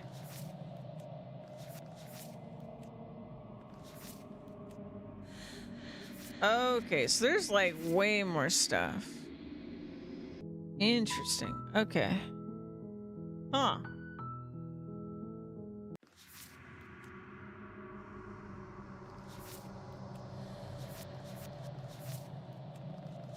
Okay. Cool game. Alright guys, I'm beat. It's been a while. Nicest princess collection you've ever seen? Oh, is that like... I mean, I feel like I played very consistently. So, I don't know. I kind of like got stubborn at the beginning and I was just like, I want to,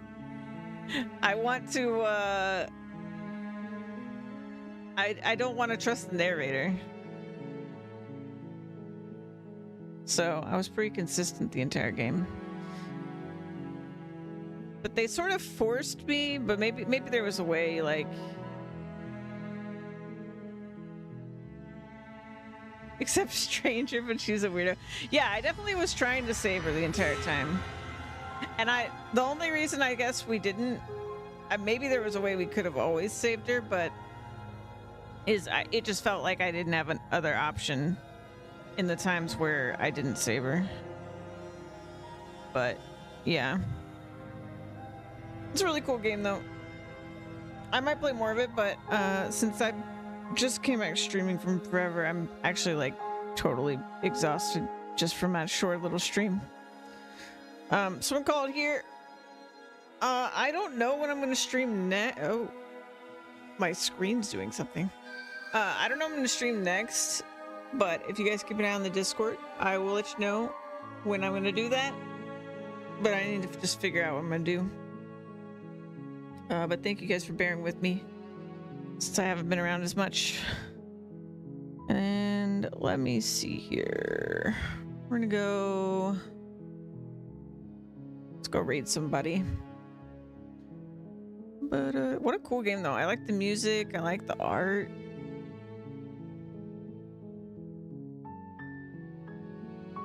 Just a lot of nice, cool choices and stuff. Oh my god! The Jammy! I'm gonna go raid Jammy. Alright guys, I'll see you next time. Bye!